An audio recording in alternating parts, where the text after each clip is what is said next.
I sat at the far end of the mahogany table, watching my brother sweat through his bespoke suit. The billionaire sitting across from him had just asked for the clinical trial data. Julian smiled, attempting to project ease. He did not know I was the one holding the projector remote under the table. My name is Abigail Finch. I was 31 years old the night my brother dragged me across a dance floor to present me as a punchline. He wanted to amuse his new father-in-law. Welcome to Luke Vengeance, where we share stories of quiet resilience and the moments the truth finally balances the ledger. How old were you when you realized your family was never going to change? Drop your age in the comments and subscribe. Now, let me tell you what happened exactly 72 hours before that boardroom execution. The wedding reception took place at an estate in Beacon Hill. Massachusetts old money carries a distinct frequency. It sounds like a cello playing over the clinking of crystal flutes and waiters walking with silent steps. I spent the first hour seated at a table tucked near the kitchen swing doors. A draft of cold air hit my bare shoulders every time a server pushed through. I did not mind the cold. I prefer the edges of a room. I am a forensic data accountant for the biotech sector. My brain automatically sorts environments into systems and anomalies. My family looked at me and saw a void. Julian was marrying Victoria Sterling. Victoria was the daughter of Harrison Sterling, a pharmaceutical titan who built his fortune on ruthless efficiency and spotless data. Julian treated the wedding like a corporate acquisition. He was the founder of Theogrenics, a biotech startup seeking a 9-figure buyout from Harrison. My parents Richard and Beverly hovered near the head table, holding their champagne glasses like entry tickets to a new tax bracket. Before dinner, I overheard my father speaking to my mother near the ice sculpture. Richard rubbed his temple. "The caterer ran the card twice," he muttered, his voice tight. "It declined." Beverly snapped her gaze toward him.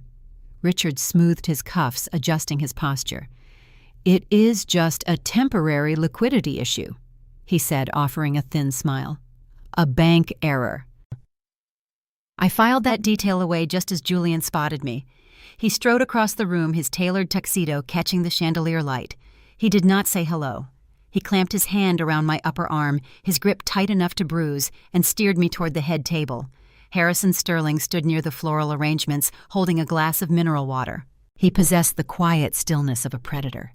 "Harrison," my brother said, his voice projecting the effortless charm he used in boardrooms. "I want to introduce you to my sister Abigail. This is our family failure." My mother materialized beside us. She reached out and smoothed the fabric of my inexpensive dress, a gesture of practiced pity. "We try not to brag about her," Beverly added, her tone light and musical. "She just does little spreadsheets, nothing like Julian and his vision." They waited for the billionaire to laugh. Julian extended his hand toward Harrison, expecting a shared joke to seal their bond. Harrison Sterling did not look at Julian. He did not laugh. The silence stretched until the air between us turned brittle. Harrison lowered his glass. His eyes locked onto mine, scanning my posture, my face, and the steady set of my jaw. He stopped moving entirely. "So it is you," Harrison said. His voice barely carried over the music, but it held the weight of iron. "This is unexpected." Julian blinked, his extended hand dropping to his side. "Sir, I just meant—" "You can stop talking now," Harrison said. He did not raise his voice, and he did not break eye contact with me. The golden boy, the visionary CEO, swatted away like a gnat. "Walk with me," Harrison said. He turned toward the glass doors leading to the terrace. He did not wait for an answer. I pulled my arm from my brother's loosened grip and followed the billionaire, leaving my family frozen in the wreckage of their own cruel joke. The terrace air felt sharp against my skin, carrying the faint metallic scent of the harbor and the incoming autumn frost. Harrison pushed the heavy glass door shut behind us, cutting off the string quartet and the suffocating warmth of 100 networking guests. Out here, the Boston skyline glowed in a grid of cold electric light. It resembled a giant logic board, functioning exactly as engineered. Harrison walked to the stone balustrade and rested his hands on the polished ledge.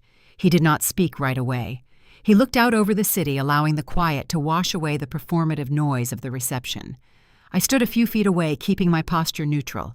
I am accustomed to powerful men needing a moment to process reality when the person holding the solution to their most complex problem does not match their preconceived image. 2 years ago, Harrison began his tone measured and calm. The Federal Oversight Commission initiated an unannounced audit of my primary manufacturing division. A routing failure in the central database had flagged our entire surgical supply chain for critical non-compliance. We faced a mandatory operational shutdown. I remembered the event clearly. The pharmaceutical sector had panicked. Hospitals braced for sweeping shortages. My internal team spent 6 days writing patches that failed.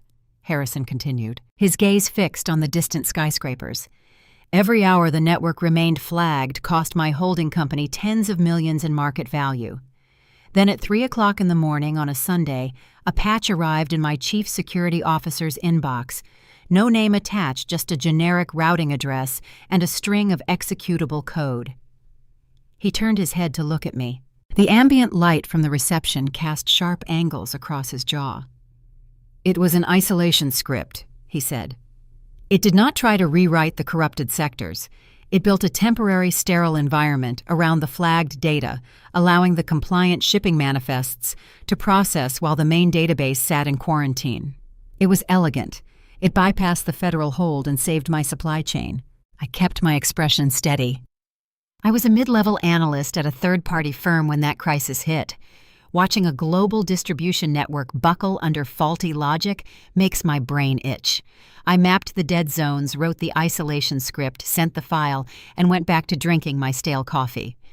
I spent 18 months hunting for the architect of that patch, Harrison said. The outsourced terminal logs were a dead end. The IP address was masked. My security team combed through hundreds of vendor access records.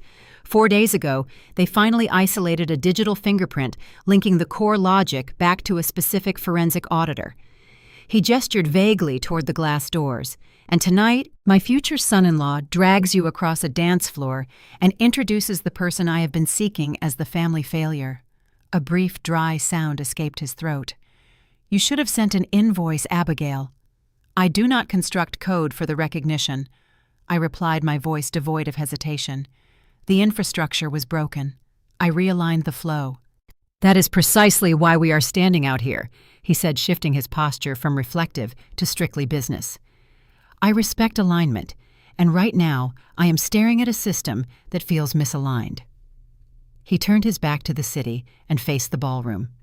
Through the glass we watched Julian. My brother had recovered his equilibrium. He was laughing, pouring wine for an investor, acting the part of the visionary founder. Victoria stood beside him, her expression unreadable. I am finalizing the acquisition of Julian's biotech firm, Harrison said. It is a 9-figure buyout. The contracts are scheduled for signature by the end of the week. I nodded slowly, understanding the shape of the conversation. You are conducting due diligence. My teams have conducted the formal diligence, he corrected. They analyzed the spreadsheets Julian provided. They reviewed the clinical trial results for his flagship product. On paper, Theogrenix is a marvel. The efficacy rates are flawless. The patient response metrics show 0 negative deviation. He stepped closer, lowering his voice. But you and I both know that true biological systems contain friction. Cells degrade. Patients miss doses. Organic matter behaves erratically. Perfection in a clinical trial is usually a symptom of a manipulated data set. His metrics are too clean. They look synthetic. I looked through the glass at Julian. He was tapping the face of his vintage watch, gesturing broadly, selling his vision. My parents watched him with unguarded adoration. Julian was pitching a synthetic protein engineered to mimic organic life, but lacking any true structural depth. It was the exact metaphor for my family. They presented a glossy, expensive exterior to the neighborhood, the country club, and the world. But underneath the polished veneer, there was nothing but a hollow void. I need an architect who can see the invisible threads, Harrison said. My internal auditors are looking at the surface paint. I need someone to inspect the foundation. I want you to run a shadow audit on the backdoor access to the raw packet data. You tell me if the asset is hollow before my daughter ties her reputation and my capital to it. The request hung in the freezing air between us. The request hung in the Investigating my brother was not a standard contract. It was a declaration of war. If I breached those servers and found rot, there would be no turning back. My parents would view it as an act of profound betrayal. They would frame it as jealousy. They would defend Julian just as they had defended him every time he borrowed my homework, took credit for my ideas, or pushed me out of the frame in family photos. Accepting this assignment meant risking my fiercely guarded anonymity. I built my career in the shadows because visibility attracts interference. If Julian caught me inside his network, my pristine professional reputation would be dragged into a messy public dispute. He would leverage every social connection he possessed to discredit me. I watched my father pat Julian proudly on the shoulder through the glass. They were so desperate to belong in this room, so eager to trade my dignity for a seat at the billionaire's table. I did not want revenge. Revenge is a chaotic emotion, and emotions cloud data. But I wanted the truth. I believe in the unshakable reality of a balanced ledger. A flawed structure will eventually collapse. And when Julian's startup fell, it would crush anyone standing underneath it, including Victoria. Toxic loyalty demands silence in the face of ruin. I chose the data. I need root access to his server logs, I said, keeping my tone clinical. Not the curated executive reports. I need the raw, unfiltered clinical trial packets, and I need the access key by tomorrow morning. Harrison gave a single decisive nod. A secure link will be in your inbox before dawn. I did not return to the reception. I left the estate without saying goodbye, walking away from the music and the performative smiles. I handed my valet ticket to the attendant, tipped him, and drove back toward the city. The true test was waiting in the silence of my own apartment. The digital lock was about to turn, and I was prepared to see exactly what kind of monster lived inside my brother's machine. The drive from Beacon Hill to the Seaport District felt disjointed, a blur of street lamps painting yellow streaks across my windshield. The confrontation on the terrace had fundamentally shifted the trajectory of my life. But the interior of my apartment remained exactly as I had left it. Minimalist functional study in subtraction. Bare walls, clean surfaces, and a single ergonomic chair facing a custom-built processing rig. My existence was contained within the blue glow of 3 curved monitors. I set my clutch on the granite counter, kicked off my heels, and pressed the power button on the primary tower. The fans spun to life. A secure message was already waiting in my encrypted client portal. The sender was anonymous, but the subject line contained a single string of alphanumeric access codes. Harrison Sterling operated with terrifying efficiency. The shadow audit was authorized. I pulled my keyboard forward and initiated the handshake protocol. The ticking clock to the merger had officially started. I bypassed the primary firewall guarding Theogrenics. It parted without resistance, verifying the backdoor token. Julian paraded his biotech firm in front of venture capitalists as a revolution in molecular engineering. But the digital architecture protecting it was surprisingly porous. I navigated past the polished executive summaries, the colorful dashboards, and the interactive investor portals. Dashboards are built to tell a specific story. I did not care about the story. I wanted the raw, unedited packet data. I pulled the server access logs for the last 90 days. Millions of lines of code cascaded down my center screen, a digital river of timestamps, IP addresses, and patient query metrics. I leaned back, letting my eyes unfocus slightly, waiting for my brain to catch the rhythm of the information. Organic digital traffic has a distinct texture. It is messy, erratic, and deeply human. The traffic flowing through the Theogrenics Phase 2 clinical trials was not human. I isolated the patient response metrics from the third quarter. According to the executive summary, Julian's synthetic protein had completed human trials with a 98% success rate. I cross-referenced those trial accounts with the back-end server pings. The rhythm was glaringly wrong. I zoomed in on a specific cluster of patient profiles supposedly based in clinical testing centers across the Midwest. They all logged into the reporting terminal at identical intervals. They all initiated a health status update. They all registered 0 adverse side effects in exactly 3.2 seconds. Then, the session terminated. I pulled another cluster. Same pattern. The timing was mathematically flawless. Real patients forget to log in. They experience minor headaches. They drop out of the study. Organic growth is unpredictable. This was a metronome ticking in the dark. Julian did not have a successful synthetic protein. He had a looping script. My fingers flew across the keyboard, typing command prompts to trace the origin of the synthetic trial traffic. He was using a network of ghost servers to ping his own database, generating fake patient outcomes to inflate his efficacy charts. He was manufacturing a mirage of scientific breakthrough to justify the 9-figure valuation Harrison was about to pay. The entire startup was a hollow shell propped up by automated scripts talking to themselves in an empty room. While parsing the routing script that directed the fake patient traffic, a specific block of syntax caught my eye. I stopped typing. I leaned closer to the monitor. The user interface was bloated, heavily layered with flashy, unnecessary code. It looked like the work of a cheap offshore development firm paid to make a hollow product look expensive. But beneath the bloated cosmetic layers, hidden deep within the foundational molecular algorithm, was a single clean line of text. I highlighted the directory path. The code was tucked beneath a poorly written masking string. It read /AF_ISO_protocol_4. A cold prickle of recognition traced the back of my neck. That was not standard developer shorthand. That was my shorthand.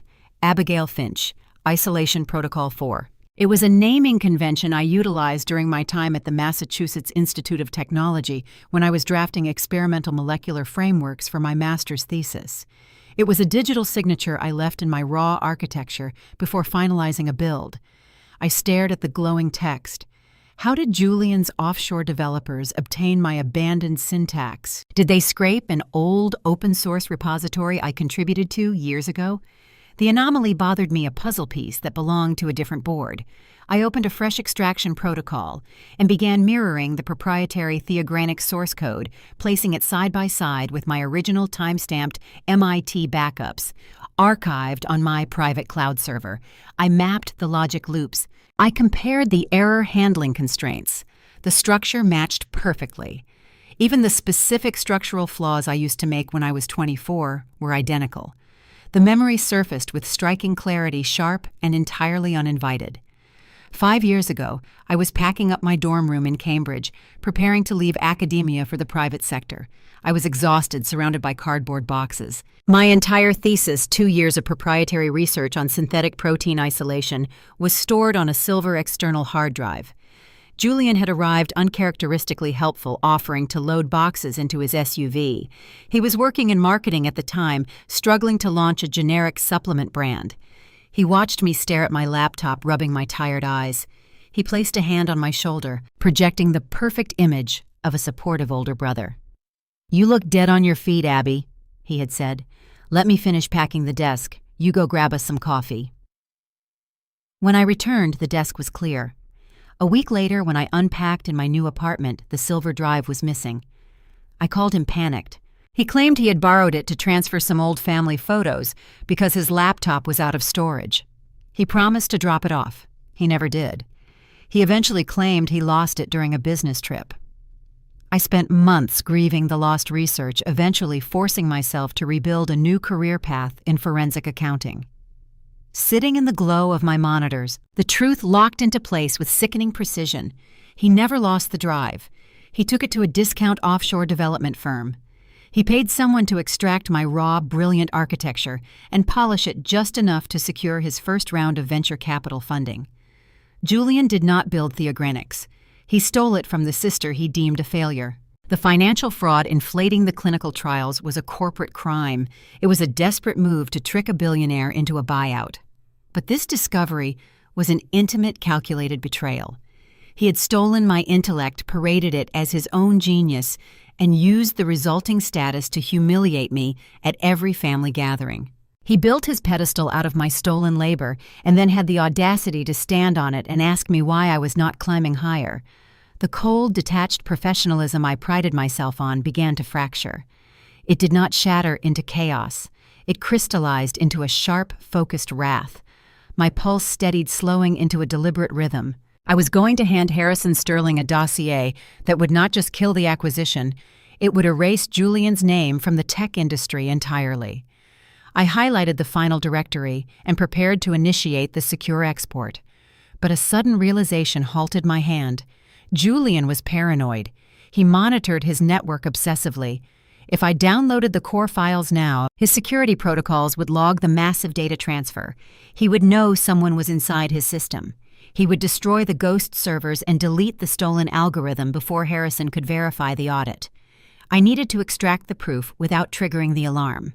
To do that, I needed him to look the other way. I needed to give the golden child a problem he thought he could solve, so he would ignore the true threat lurking in his blind spot. The digital hunt required a diversion, and I knew exactly which flaw in his character to exploit. The gray light of a Massachusetts dawn began to creep through the floor-to-ceiling windows of my seaport apartment, washing out the harsh blue glare of my monitors. I had spent the entire night tracing the perimeter of my brother's stolen empire. My pulse hummed with a steady, rhythmic focus.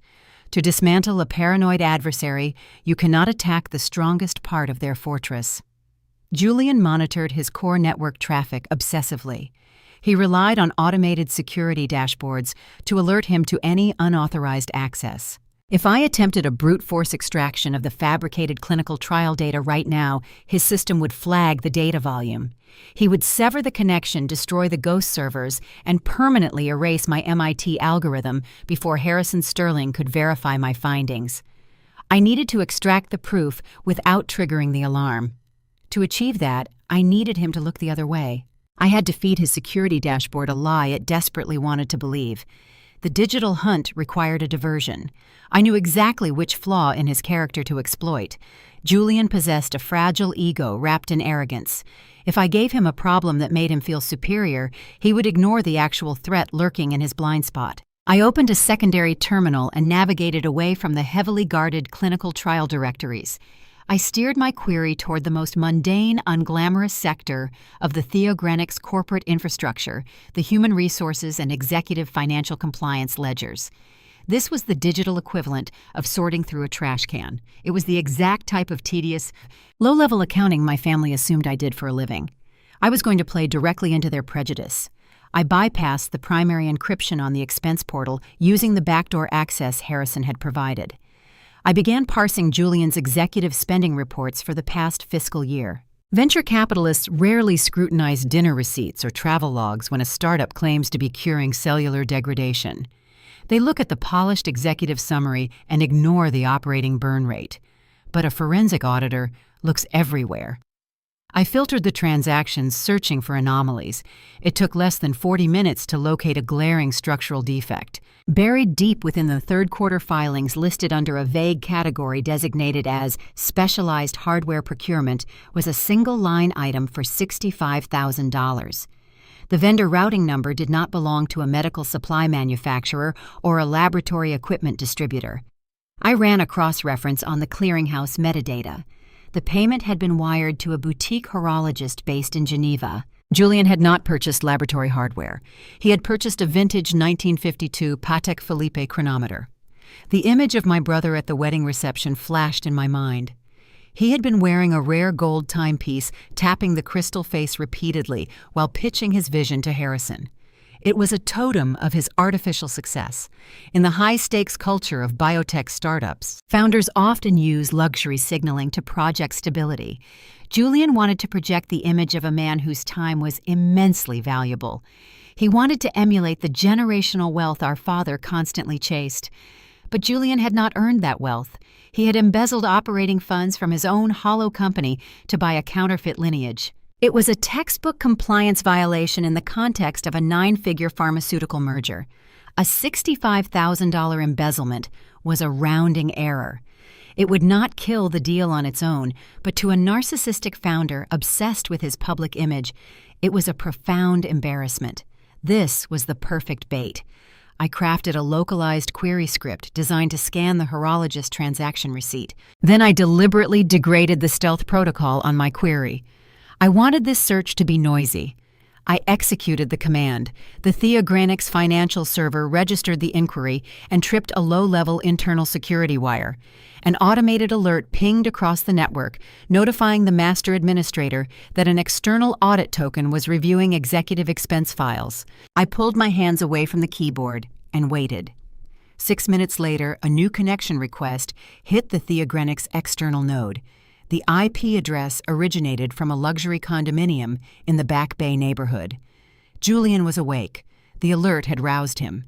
The prompt appeared on my screen verifying his master admin login.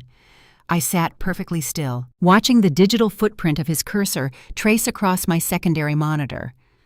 I could read his psychological state through his navigation patterns. His initial movements were frantic, jumping from the security dashboard to the active user log. He was terrified. He knew someone was inside his network. He knew the entire fraudulent foundation of his startup was at risk. Then his cursor located my deliberate breadcrumb. He saw the file path I had accessed: executive expense reports, Q3, specialized hardware. He saw the query lingering on the Patek Philippe transaction. His cursor stopped moving. The frantic navigation ceased. I could almost hear his exhale of relief echoing across the city. The trap snapped shut on his mind. He assumed the external token belonged to me. He concluded that his sister, the family failure, had been granted access by Harrison Sterling, but lacked the technical depth to find the ghost servers running the fake clinical trials. He believed I was acting exactly as he expected, petty, vindictive, and small. He thought I was grasping at straws, trying to cause a minor inconvenience over a stolen watch because I was too incompetent to uncover the real crime. His panic dissolved into arrogant relief. He logged out of the security dashboard without running a comprehensive diagnostic on the core clinical directories. He left the front door wide open because he believed the person standing on the porch was harmless. With Julian successfully distracted by his own vanity, I shifted my focus back to the primary terminal. The window of false security was narrow. I needed to build a mechanism to extract the foundational logs, proving his master token authorized the fake patient data. I spent the remainder of the morning and the early afternoon writing a silent packet sniffer. A packet sniffer is not a battering ram. It does not break locks. It is a microscopic piece of observation code that attaches itself to an authorized user session. It waits for the legitimate keyholder to open the vault, and then it slides inside undetected. I coded the script to piggyback on the next master admin login. I parked the executable file in the shadow of the Theogrenix master firewall. The mechanism was ready. I just needed Julian to use his master token again. I needed his ego to compel him to cover up his petty theft. He would not allow a blemish on his record before the merger finalized. He would eventually log back in to delete the watch receipt and alter the financial ledgers. When he did, my code would ride his session straight into the root directory and download the proof of his ultimate fraud. The digital board was set. The remaining variable was physical. My phone vibrated against the matte finish of my desk, dragging my attention away from the monitors. The screen illuminated, displaying a text message from my mother, Beverly. "Family dinner tonight at 7. We have a lot to celebrate. Please dress nicely, Abigail."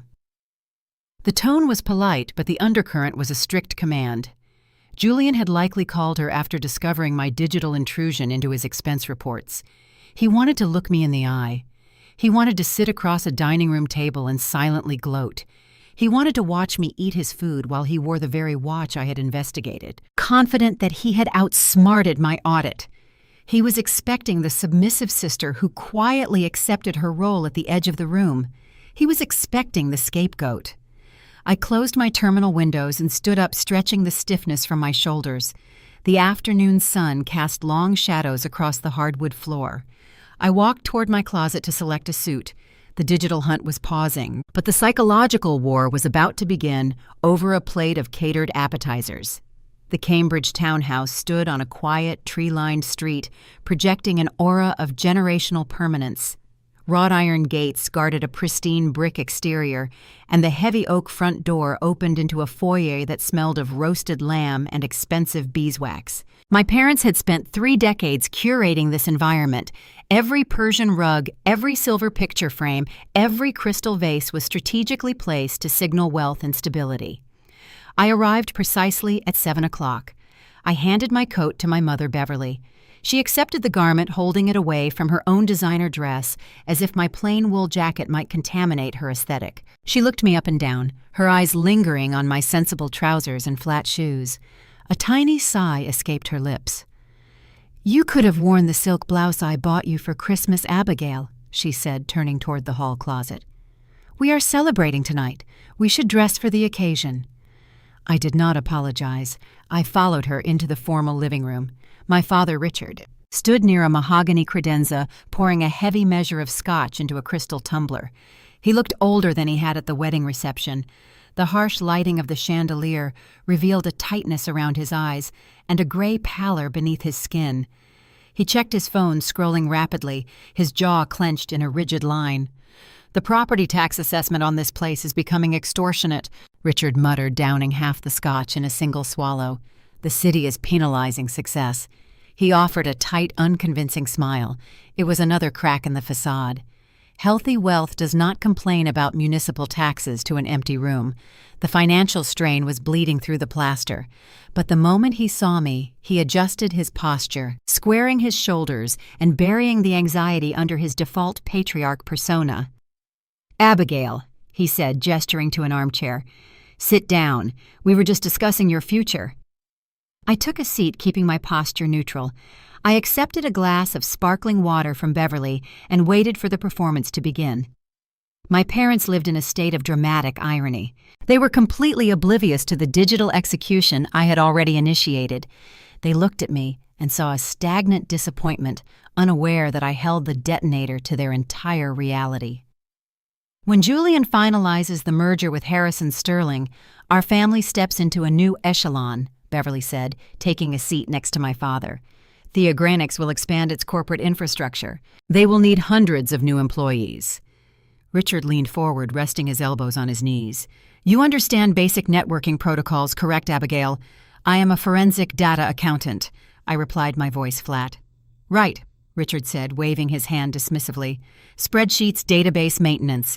Julian is going to need lower-level IT support for his new corporate headquarters. Server maintenance, hardware installation, that sort of thing." He took another sip of scotch. "Your mother and I think you should ask him for a job, an entry-level position. It would build your resume. It would get you out of that small apartment and into a real corporate environment. Plus, it would be good for you to observe how your brother operates. You could learn a lot from his work ethic." The irony was suffocating. I sat in their curated living room holding the digital blueprints of their son's federal crimes, and they were offering me a mop to clean his floors. They believed they were throwing a lifeline to a drowning woman while they were the ones standing on the deck of a sinking ship. "I will keep that in mind," I said, taking a slow sip of my water. The front door opened, pulling a gust of cold autumn air into the foyer. Julian entered the house carrying an excess of manic energy. He wore a tailored blazer over a crisp linen shirt. He kissed my mother's cheek and clapped my father on the shoulder. Then he turned his attention to me. Julian looked at me with a predator's lazy smirk. He rolled his left sleeve back slightly, exposing his wrist. The vintage 1952 Patek Philippe chronometer caught the ambient light from the chandelier. The gold casing gleamed. He was projecting absolute smugness. He believed he had won our digital chess match.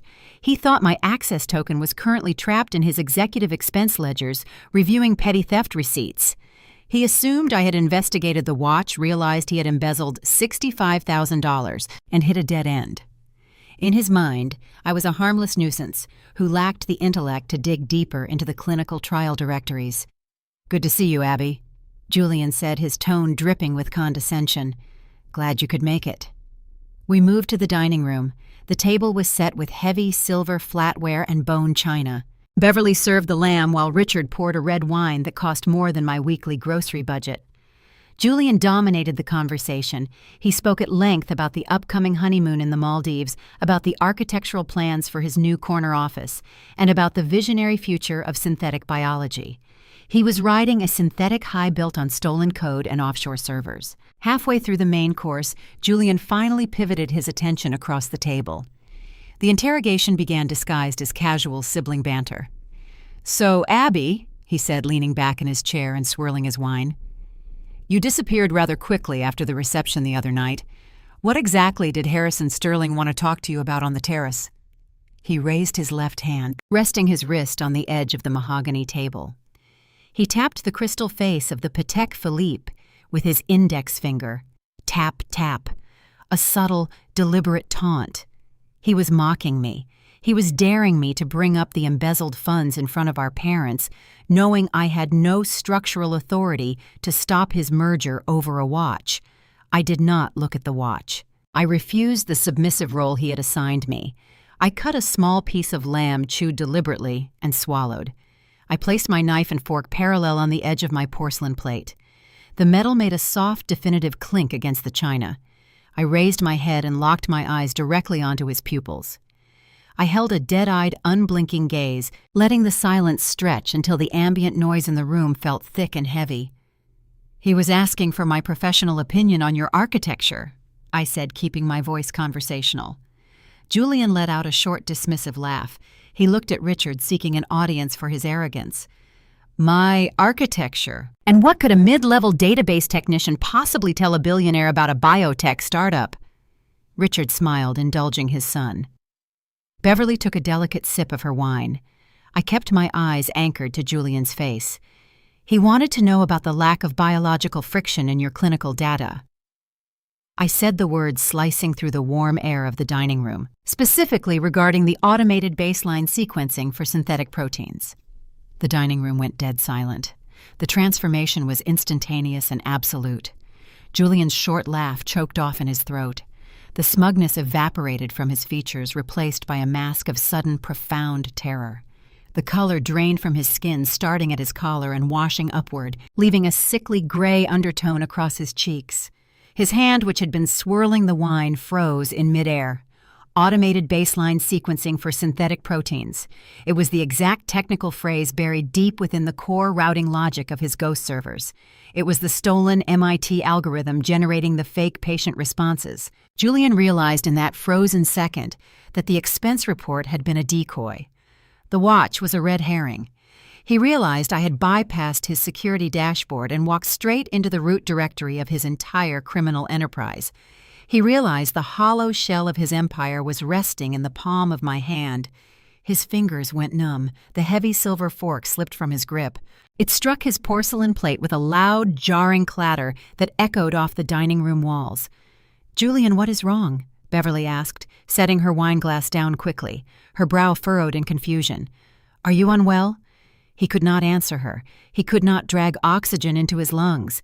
He simply stared at me. His pupils dilated his chest, heaving under his tailored blazer. The golden child was suffocating. I reached for my linen napkin, wiped the corners of my mouth, and placed the cloth neatly beside my plate. I pushed my chair back and stood up, smoothing the front of my trousers. "The lamb was excellent, Mom," I said, turning toward the foyer, "but I have an early morning. I need to get back to my terminal." I walked out of the dining room. I walked out of the house, retrieving my coat from the hall closet. I did not look back. I opened the heavy oak door and stepped out into the crisp autumn night. The psychological trap had been sprung with flawless precision. I left Julian trapped at the head of the table, paralyzed by the knowledge of his own impending destruction. I started my car and pulled away from the curb. The digital hunt was no longer paused. A cornered animal strikes blindly. Julian was going to rush back to his luxury condominium. He was going to log into his master terminal to manually scrub the directories and cover his tracks. And when he initiated that session, my packet sniffer would ride his secure token straight into the vault. The midnight panic was about to finalize his execution. The drive back to my Seaport apartment passed in a blur of empty streets and amber traffic lights. I discarded my coat on the leather sofa the moment I walked through the door. The air inside felt still, carrying the faint hum of the cooling fans from my workstation. I did not turn on the overhead lights. I walked straight to the desk and woke the monitors. The screens bathed the room in a sharp blue glow. I sat in the ergonomic chair checking the system clock. It was just past 10 o'clock in the evening. The psychological strike at the dining room table had concluded. Now the digital harvest would begin. I pictured Julian in his Back Bay condominium. The polished corporate facade he wore so effortlessly was undoubtedly cracking. I imagined him pacing the hardwood floors, shedding his tailored blazer, tearing at his collar. The realization that I possessed the exact terminology of his stolen molecular framework would be eating through his arrogance like acid. He knew the $65,000 watch receipt was merely bait. He understood that his core network was compromised. A cornered predator acts on instinct. Julian's instinct was preservation of his image. He could not afford to let Harrison Sterling discover the fabricated clinical trials. The merger was his only salvation. He would rationalize that if he destroyed the ghost servers and purged the synthetic baseline sequencing from the root directory, he could claim a temporary data loss. A localized server crash is a setback, but systemic fraud is a prison sentence. He had to sanitize the architecture. The waiting required discipline. Midnight passed. The city outside my window grew quiet, the harbor waters turning black under the night sky. I drank black coffee, letting the bitter taste sharpen my focus. I monitored the packet sniffer I had parked outside the firewall earlier that afternoon. The code sat dormant, a silent parasite waiting for a host. At 2:14 in the morning, the primary terminal flickered. A localized ping registered on the tracking node. A new secure connection request struck the external gateway. I leaned forward, resting my fingers lightly over the keyboard. The incoming IP address originated from the back bay. Julian had finally reached the threshold of his panic. The prompt on my screen verified his credentials. He was logging into the master admin portal. He was not using a standard developer account. To modify or delete the foundational clinical trial directories, he needed the highest level of clearance. He deployed his God Mode token. The Theogranix server architecture operated under specific security parameters. When a master token requests direct modification access to root files, the system executes a mandatory synchronization check.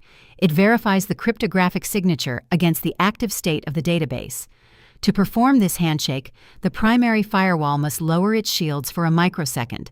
It is a structural vulnerability, a tiny gap in the armor. That gap was all I needed. The firewall dropped. My silent packet sniffer caught the slipstream of Julian's secure token. The script rode the wake of his authentication, sliding straight past the perimeter defenses and embedding itself directly into the root directory. I was inside the vault. The download progress bar materialized on my right monitor, pulling the raw, unedited server logs directly to my encrypted local drive. While the data extracted, I watched the digital footprint of Julian's cursor. His movements were frantic, devoid of his usual calculated precision. He navigated straight to the clinical trial folders, bypassing the bloated user interface. He targeted the synthetic patient response files. He highlighted the directory containing my stolen MIT algorithm, the AF_ISO_protocol_4. He initiated a systemic scrub command, attempting to erase the fake data before dawn. Julian possessed a marketer's understanding of technology. He understood optics, but he did not understand forensic permanence. Enterprise servers do not simply forget. When a master administrator issues a deletion command, the system logs the exact time, the specific file path, and the unique cryptographic signature of the user authorizing the purge. By rushing to sanitize the directory, Julian inadvertently locked his own fate. The system stamped his permanent encrypted digital signature directly onto the fraudulent synthetic trial architecture. Prior to this moment, he could have feigned ignorance. He could have blamed a rogue offshore developer for embedding the fake looping algorithm without his knowledge. The plausible deniability was his final shield. But the server logs now provided an undeniable chain of custody. The chief executive officer used his exclusive God Mode token to manually target and erase the specific code generating the fake patients. The metadata proved he had intimate, intentional knowledge of the fraud. His digital fingerprints were permanently burned into the murder weapon. The extraction completed, the progress bar vanished. On the Theogranix network, Julian finished his frantic purge and terminated his session. The firewall slammed shut, severing the connection. He likely collapsed onto his sofa, believing he had successfully burned the evidence. He had no idea he had just handed me the finalized execution warrant. I opened the extracted dossier. I possessed the raw packet data, the stolen logic loops, and the master admin signature, linking my brother directly to the crime. Harrison Sterling had asked for a shadow audit, and I had secured an airtight indictment. I could compile the report and deliver it by sunrise. I began cross-referencing the server load metrics to ensure the file export was seamless. But as the rows of data scrolled down my screen, my eyes caught a stark numerical inconsistency. I am an accountant first. My brain maps systems by tracing the flow of currency. Generating synthetic clinical trial data at the volume Julian required is not a cost-free endeavor. The Ghost servers running the automated patient responses demanded immense computational power. Renting offshore hosting space to sustain that level of artificial traffic requires thousands of dollars a week in operational expenses. I pulled up the corporate ledgers comparing the operational burn rate against their historical funding. Julian had secured his initial seed money 18 months ago. He squandered the majority of that capital on cosmetic marketing, expensive downtown office space, and luxury signaling. The venture funding had dried up entirely in the first quarter of the year. The company accounts were hollow. Theogranix generated zero legitimate revenue. They lacked the liquid capital to pay for basic utilities, let alone the exorbitant weekly fees required to lease offshore Ghost servers. I stared at the blinking cursor on my screen, listening to the steady hum of my processor fan. The math held a glaring contradiction. The startup was broke, the venture capital was gone. Yet the Ghost servers had remained active until Julian deleted them 10 minutes ago. The hosting invoices had been paid flawlessly every Friday for the past 8 months. If Theogranix was out of money, who was secretly funding the capital required to keep the fake servers running, the digital hunt was not over. The stolen code was only the mechanism of the fraud. The fuel was coming from an external source. I opened a fresh terminal window and prepared to trace the routing numbers hidden beneath the offshore hosting payments. The origin of this capital would reveal the true scope of the rot. The silent apartment felt colder now. The adrenaline of the midnight extraction had receded, leaving a sharp clinical focus in its wake. The digital signature proving Julian's guilt sat safely on my encrypted drive. The corporate execution was guaranteed. But the lingering numerical inconsistency gnawed at the edges of my logic. Systems do not function without fuel. The offshore servers generating the fake patient responses required a constant influx of capital. Theogranix was bankrupt. The venture funds were exhausted. Someone else was paying the hosting fees. I opened a secondary terminal and initiated a reverse financial trace. I bypassed the sanitized corporate ledgers Julian provided to his investors and dug directly into the raw payment gateways connected to the offshore server infrastructure. The financial architecture was surprisingly clumsy.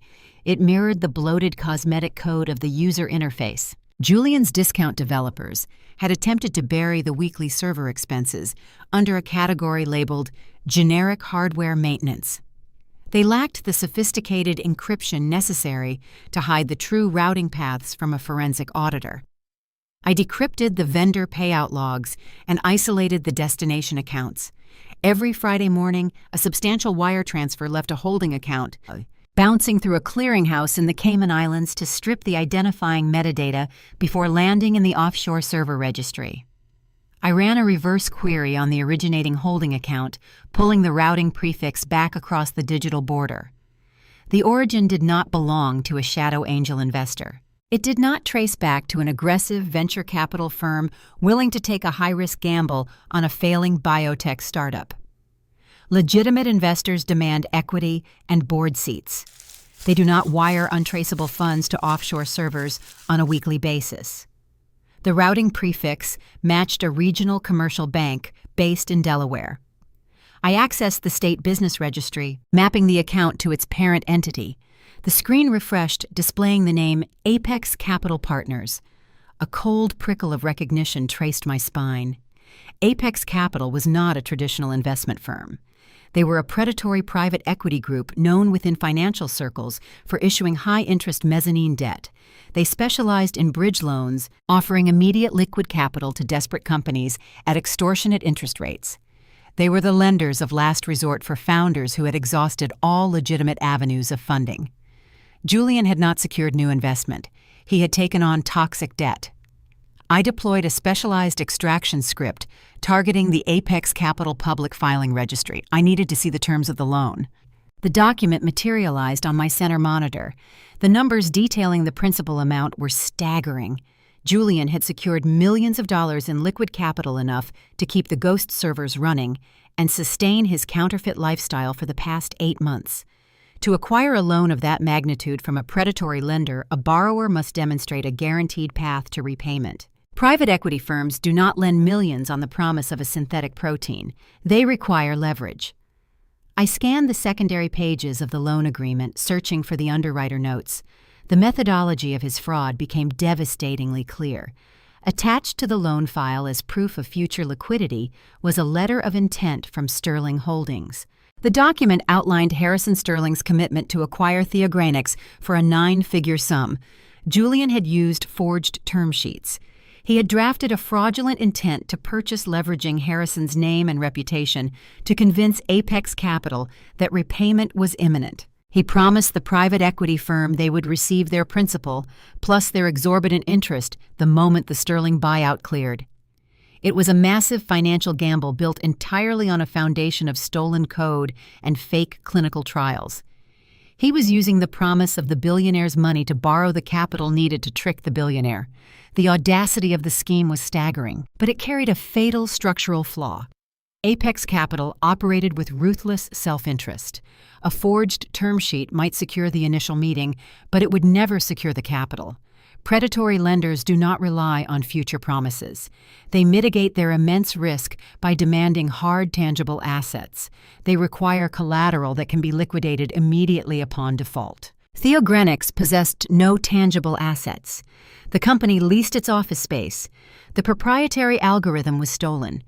Julian owned a luxury condominium in the Back Bay, but it carried a massive primary mortgage, leaving zero equity to leverage. He owned a $65,000 Patek Philippe watch, but that was a trinket compared to the millions he borrowed. Julian possessed nothing of actual value to offer Apex Capital. Yet the loan had been approved. The funds had been dispersed. The ghost servers had been paid.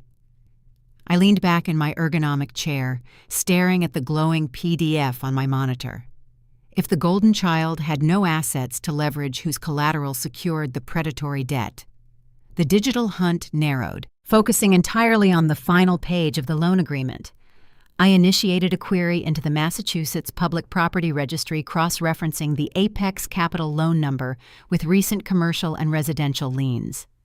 The query processed rapidly, pulling data from the county clerk's office. A new document generated on my right screen. It was a formal deed of trust, publicly filed 9 months ago, perfectly aligning with the date Theogranix ran out of venture funding. I prepared to read the collateral details, assuming Julian had somehow managed to manipulate a secondary investor, or perhaps forged documents against his own leased corporate headquarters. I expected corporate desperation. I expected financial ruin confined to my brother. I hovered my cursor over the document, preparing to scroll down to the signature block. The truth waiting on the final page of that loan agreement was about to detonate the remnants of my family. The conflict was no longer contained to a stolen algorithm or a fake clinical trial. The rot ran much deeper, and the collateral damage was about to become unforgivably personal. The soft, mechanical hum of the computer fans felt unnaturally loud in the quiet apartment. I kept my hands steady on the mouse, scrolling down the digitized PDF of the Apex Capital Deed of Trust. I expected to find a corporate asset, a leased laboratory, or perhaps a desperate secondary investor caught in Julian's web. Instead, the screen revealed a list of residential and financial assets that struck me with the force of a physical impact. Listed under the primary collateral for the multi-million-dollar predatory bridge loan was the historic Cambridge townhouse. The meticulously curated property where my parents hosted their performative dinner parties, where they had patronizingly suggested I ask my brother for an entry-level IT job, was entirely encumbered. The secondary collateral listed was a comprehensive index of mutual funds and municipal bonds. It was Richard's entire inherited investment portfolio, the bedrock of the Finch family wealth. The scope of the betrayal crystallized instantly. Richard and Beverly knew. They knew Theogranix was bankrupt 9 months ago. Julian must have gone to them when the venture capital dried up and confessed the truth. He told them the clinical trials were stalling. He admitted he needed millions to lease offshore servers, to fake the data, and secure the Sterling buyout. And rather than stopping him, rather than forcing the golden child to face the consequences of his failure, they chose to bankroll a federal crime. They leveraged their entire generational legacy to fund a fraudulent enterprise gambling their home and their retirement on the assumption that Harrison Sterling would buy the hollow company and clear their toxic debt. The conversation by the ice sculpture at the wedding reception echoed in my mind. Richard rubbing his temple, complaining about a temporary liquidity issue regarding the catering bill. It was not a bank error. They were drowning under the extortionate interest payments of the Apex Capital loan. They were living on the edge of a precipice, projecting aristocratic ease while secretly financing a criminal conspiracy. The revelation shifted the conflict from a sibling rivalry to absolute systemic familial rot. They had sacrificed their own financial survival to protect his lies, simultaneously treating me like a disappointing stain on their pristine carpet. A cold, heavy anger began to pool in my chest. I continued scrolling down the document to verify the authorization. Massachusetts real estate law requires all title holders to execute secondary loan encumbrances. I expected to see Richard's rigid script and Beverly's looping cursive. The signature block appeared on the screen. The floor dropped out from beneath me. There were 3 signatures on the final page. I stared at the black ink digitized on the bright monitor. The first signature belonged to Richard Finch. The second belonged to Beverly Finch. The third signature, a perfect, flawless replication of my own handwriting, read Abigail E. Finch. The breath caught in my throat. I pushed my chair back from the desk, the wheels scraping harshly against the hardwood. My parents had not just mortgaged their own lives, they had stolen mine. To secure a loan of that magnitude from a predatory private equity firm, the underwriters demand an immaculate credit profile to offset the extreme risk. Richard and Beverly possessed vast assets, but their liquid cash flow was tied up in performative lifestyle maintenance. Their credit utilization was likely stretched to the breaking point. I, on the other hand, lived a disciplined minimalist life. I carried 0 debt. Furthermore, I was the sole beneficiary of a modest childhood trust established by my late grandmother, a trust structured to remain inaccessible to me until my 35th birthday. The principal was locked, but the asset value was legally attached to my name. Richard and Beverly needed my pristine credit score and the verified value of that trust to satisfy the Apex Capital underwriters. They needed my financial shadow to bolster their toxic application. So they forged my signature. They committed felony identity theft, leveraging my future to sustain Julian's counterfeit present. I stood up, pacing the length of my office. The betrayal was no longer contained to stolen code or patronizing insults. I was not just an independent shadow auditor uncovering corporate fraud. I was an active, non-consenting victim trapped inside the blast radius of their criminal conspiracy.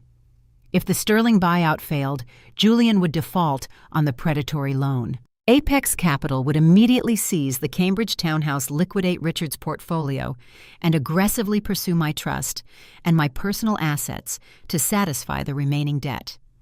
My parents had chained me to the anchor of their sinking ship without my knowledge. The memory of the family dinner burned with a new agonizing clarity. They had sat across from me pouring expensive wine, offering me a menial IT job, projecting an aura of benevolent superiority, all while knowing they had secretly forged my name on a multi-million-dollar liability. They viewed me as a disposable resource, an invisible pillar, meant only to support the weight of their golden child's ambition. I walked to the floor-to-ceiling window and looked out over the dark harbor. The anger did not consume me. I did not scream or throw my coffee mug against the wall. The discipline I had cultivated over years of forensic auditing took command. Rage is an emotion, and emotions lead to sloppy execution. The ledger had to be balanced, and balancing a ledger requires surgical precision. I returned to the monitors.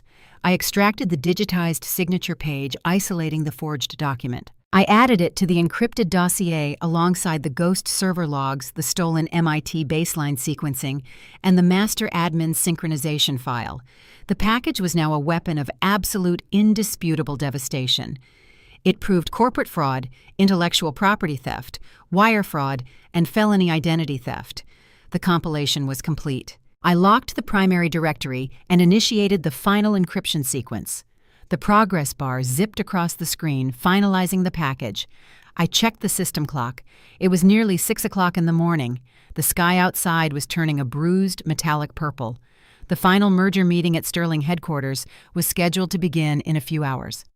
My phone vibrated violently against the desk, shattering the quiet rhythm of the room. The caller ID illuminated the dark space. It was my mother. A call at this hour meant the panic had breached the containment of Julian's condominium and infected the Cambridge townhouse. The psychological warfare was moving into its final desperate phase.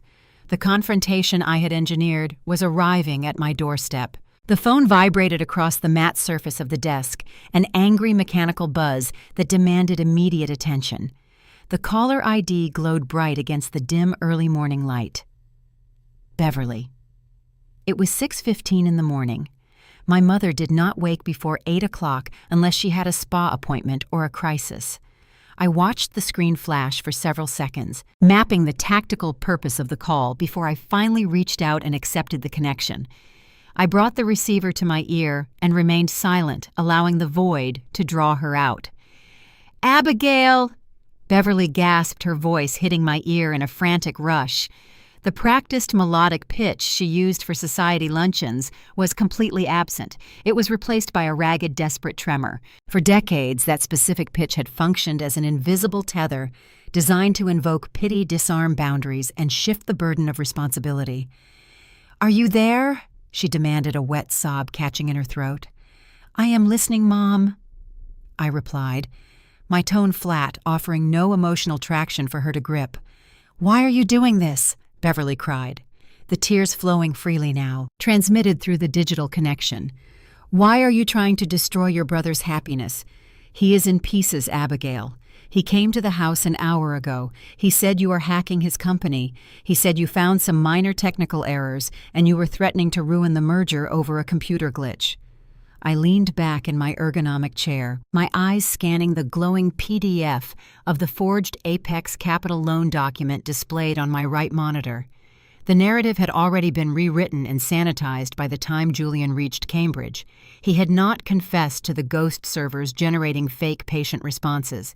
He had not confessed to stealing my MIT algorithm. He had certainly not confessed to the catastrophic federal wire fraud. He had run home to his primary enabler and painted himself as the victim of a vindictive, jealous sister weaponizing a trivial coding error. "It is not a minor glitch," I stated, dissecting the lie with surgical precision. "He is fabricating his clinical trial data. The synthetic protein does not work. The entire startup is a hollow shell built on a looping script. Every new business takes time to find its footing," she argued swiftly, her defense mechanism triggering without a moment's hesitation. "He just needs this merger to clear so he can hire real developers and build the actual product. You know how the tech world works, Abigail. Everyone exaggerates until they get established. Why do you always have to be so rigid? Why can't you just let him have this victory? We are family. We are supposed to protect each other."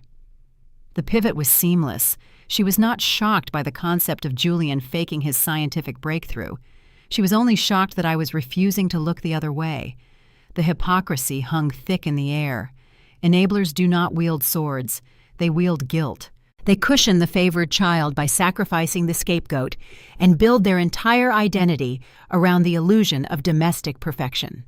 "If Harrison Sterling buys a hollow asset, the Federal Oversight Commission will investigate," I explained, keeping my voice clinical, refusing to engage with the emotional manipulation. "When they find the ghost servers, they will trace the hosting fees. They will find the Delaware Shell Company." I paused, letting the weight of my next words gather momentum. "And they will find the Apex Capital Bridge loan mom." Silence fell over the line. The crying stopped instantly. The fragile tremor vanished, replaced by the shallow breathing of a woman who had just realized the curtain had been pulled back. I looked at the digitized signatures on my monitor. "You knew Julian was bankrupt 9 months ago." I continued, pressing the advantage. "You and Dad knew he was out of venture funding. And instead of shutting the fraud down, you walked into a private equity firm and leveraged the Cambridge townhouse and Dad's investment portfolio to keep the fake servers running. Your father is under an immense amount of pressure," Beverly said, her tone shifting from sorrow to a cold, defensive whisper. "We did what we had to do to bridge the gap until the buyout cleared. When Harrison signs those papers today, Julian will pay us back. Everything will be fine. unless you open your mouth." "Everything will not be fine," I countered the cold, heavy anger rising to the surface. "Bridging a financial gap with wire fraud is a federal crime. If I stay quiet, I am complicit in tricking a billionaire into purchasing stolen intellectual property." "You do not care about the law," Beverly hissed, the venom finally breaking through the maternal facade. "You do not care about Harrison Sterling. You are just jealous. You have always resented Julian. You have always resented us for supporting his vision." She took a sharp breath, preparing to deliver the final lethal blow. "You are a bitter, lonely spinster, Abigail. You sit in that sterile little apartment judging everyone because you have nothing of your own, and now you want to ruin the only successful person in this family just to see us homeless." The words were designed to shatter me. They were designed to strike the deepest insecurities of an overlooked child. But sitting in the blue glow of my monitors, listening to the vitriol pouring through the speaker, I felt an unexpected, profound sense of liberation. The emotional umbilical cord, frayed and degraded over 31 years of neglect, finally snapped. I realized in that moment that the tether holding me to them had been dead for years. I just had not possessed the clinical data to justify cutting it. Now I had the forged signature. "I possess nothing of my own," I repeated, testing the absurdity of her statement. "Then why did you need my name to secure the loan?" The silence on the other end of the line became absolute. "I saw the collateral documents, Mom," I said, dropping my voice to a low, unforgiving register. "I saw the third signature. You and Dad did not just mortgage your own lives. You forged my signature. You committed felony identity theft to leverage my credit and my childhood trust to pay for Julian's crime." Beverly did not gasp. She did not attempt to deny it. Her silence was a brutal confirmation. She had viewed my financial identity as a disposable asset readily available to sacrifice for the golden child. "I am not destroying this family, Mom," I said, the finality of the statement ringing through the quiet room. "I am just handing you the receipt for what you bought." I pulled the phone away from my ear and pressed the end call button. The screen went dark. The mechanical connection severed, cutting off her toxic orbit. I placed the phone face down on the desk. The apartment felt clean, purified by the sudden absence of her voice. I stood up and walked to the closet. The final merger meeting was scheduled for 10 a.m. at the Sterling headquarters. I bypassed the casual workwear and pulled out a sharp-tailored charcoal suit. It was the armor of an auditor. I tied my hair back, slid my feet into polished heels, and picked up my encrypted tablet. The digital architecture of my family's ruin rested securely on the solid-state drive. I walked out of my apartment, locking the door behind me, and rode the elevator down to the ground floor. I adjusted my grip on the tablet, mapping the precise sequence of the upcoming boardroom presentation. But as the steel doors parted, opening into the building lobby, the morning light revealed an obstacle. The matriarch had deployed her weapon of guilt and failed. Now the patriarch had arrived to execute his authority. The final physical confrontation stood directly between me and the exit doors. The elevator carriage descended with a quiet hum, carrying me toward the ground floor. I held the encrypted tablet, resting my thumb against the cold, metallic casing. The solid-state drive contained the Ghost server logs, the stolen MIT algorithm, and the digitized Apex Capital loan document bearing my forged signature. It was a digital guillotine, and I was carrying it to the execution block. The steel doors parted, revealing the expansive atrium of my Seaport apartment building. The morning sun angled through the floor-to-ceiling glass panes, casting long geometric shadows across the polished granite floor. The concierge desk remained vacant. The space was an echoing chamber of modern architecture. Standing directly in my path, blocking the primary exit, was my father. Richard Finch did not resemble a man teetering on the edge of a federal indictment and financial ruin. He had armored himself in his finest bespoke navy suit. His silk tie was knotted with mathematical precision.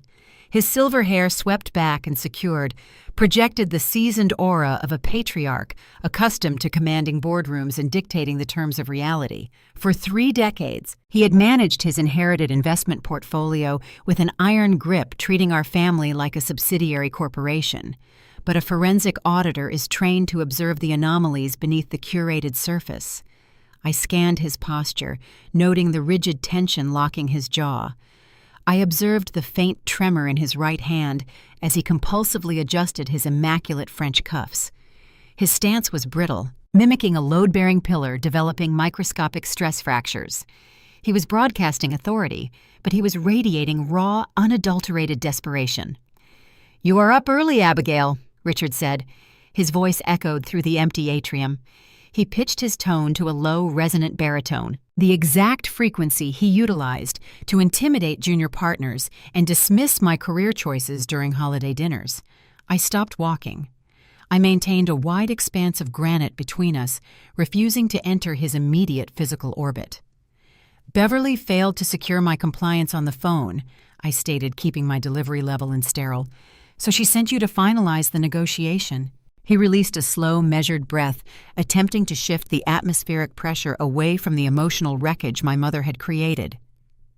"Your mother is prone to hysterics," he said, taking a single deliberate step forward. "She allows sentiment to corrupt her logic. I am here because this situation has escalated beyond a domestic dispute. This is a high-level business crisis. We are going to handle it like seasoned professionals." He was attempting to sanitize his betrayal. He wanted to strip away the felony identity theft, the offshore ghost servers, and the predatory debt, reducing the impending catastrophe to a simple matter of corporate leverage. He sought to negotiate a settlement over a crime he had already committed against my name. "You have a critical choice to make this morning," Richard continued, slipping his trembling hands into his tailored trouser pockets. "You are holding a tablet containing proprietary company data. You can walk out those glass doors, drive to Harrison Sterling, and hand over that file. If you choose that destructive path, you will trigger a chain reaction that bankrupts your brother and forces the immediate foreclosure of the Cambridge estate." He narrowed his eyes, pulling the authoritarian patriarch persona tight around his shoulders. "And if you force that outcome, you are no longer a member of this bloodline. You will be excised from the trust. Your name will not be spoken in my house. You will be permanently excommunicated from the legacy I spent 30 years building. You will navigate the rest of your existence as a stranger with nothing." The threat hovered in the cool morning air. It was the ultimate weapon in his arsenal. The promise of total familial abandonment. For a child seeking validation, that threat is engineered to break the spirit. He expected the ingrained conditioning of my youth to override my professional integrity. He expected me to shatter under the heavy weight of his disapproval.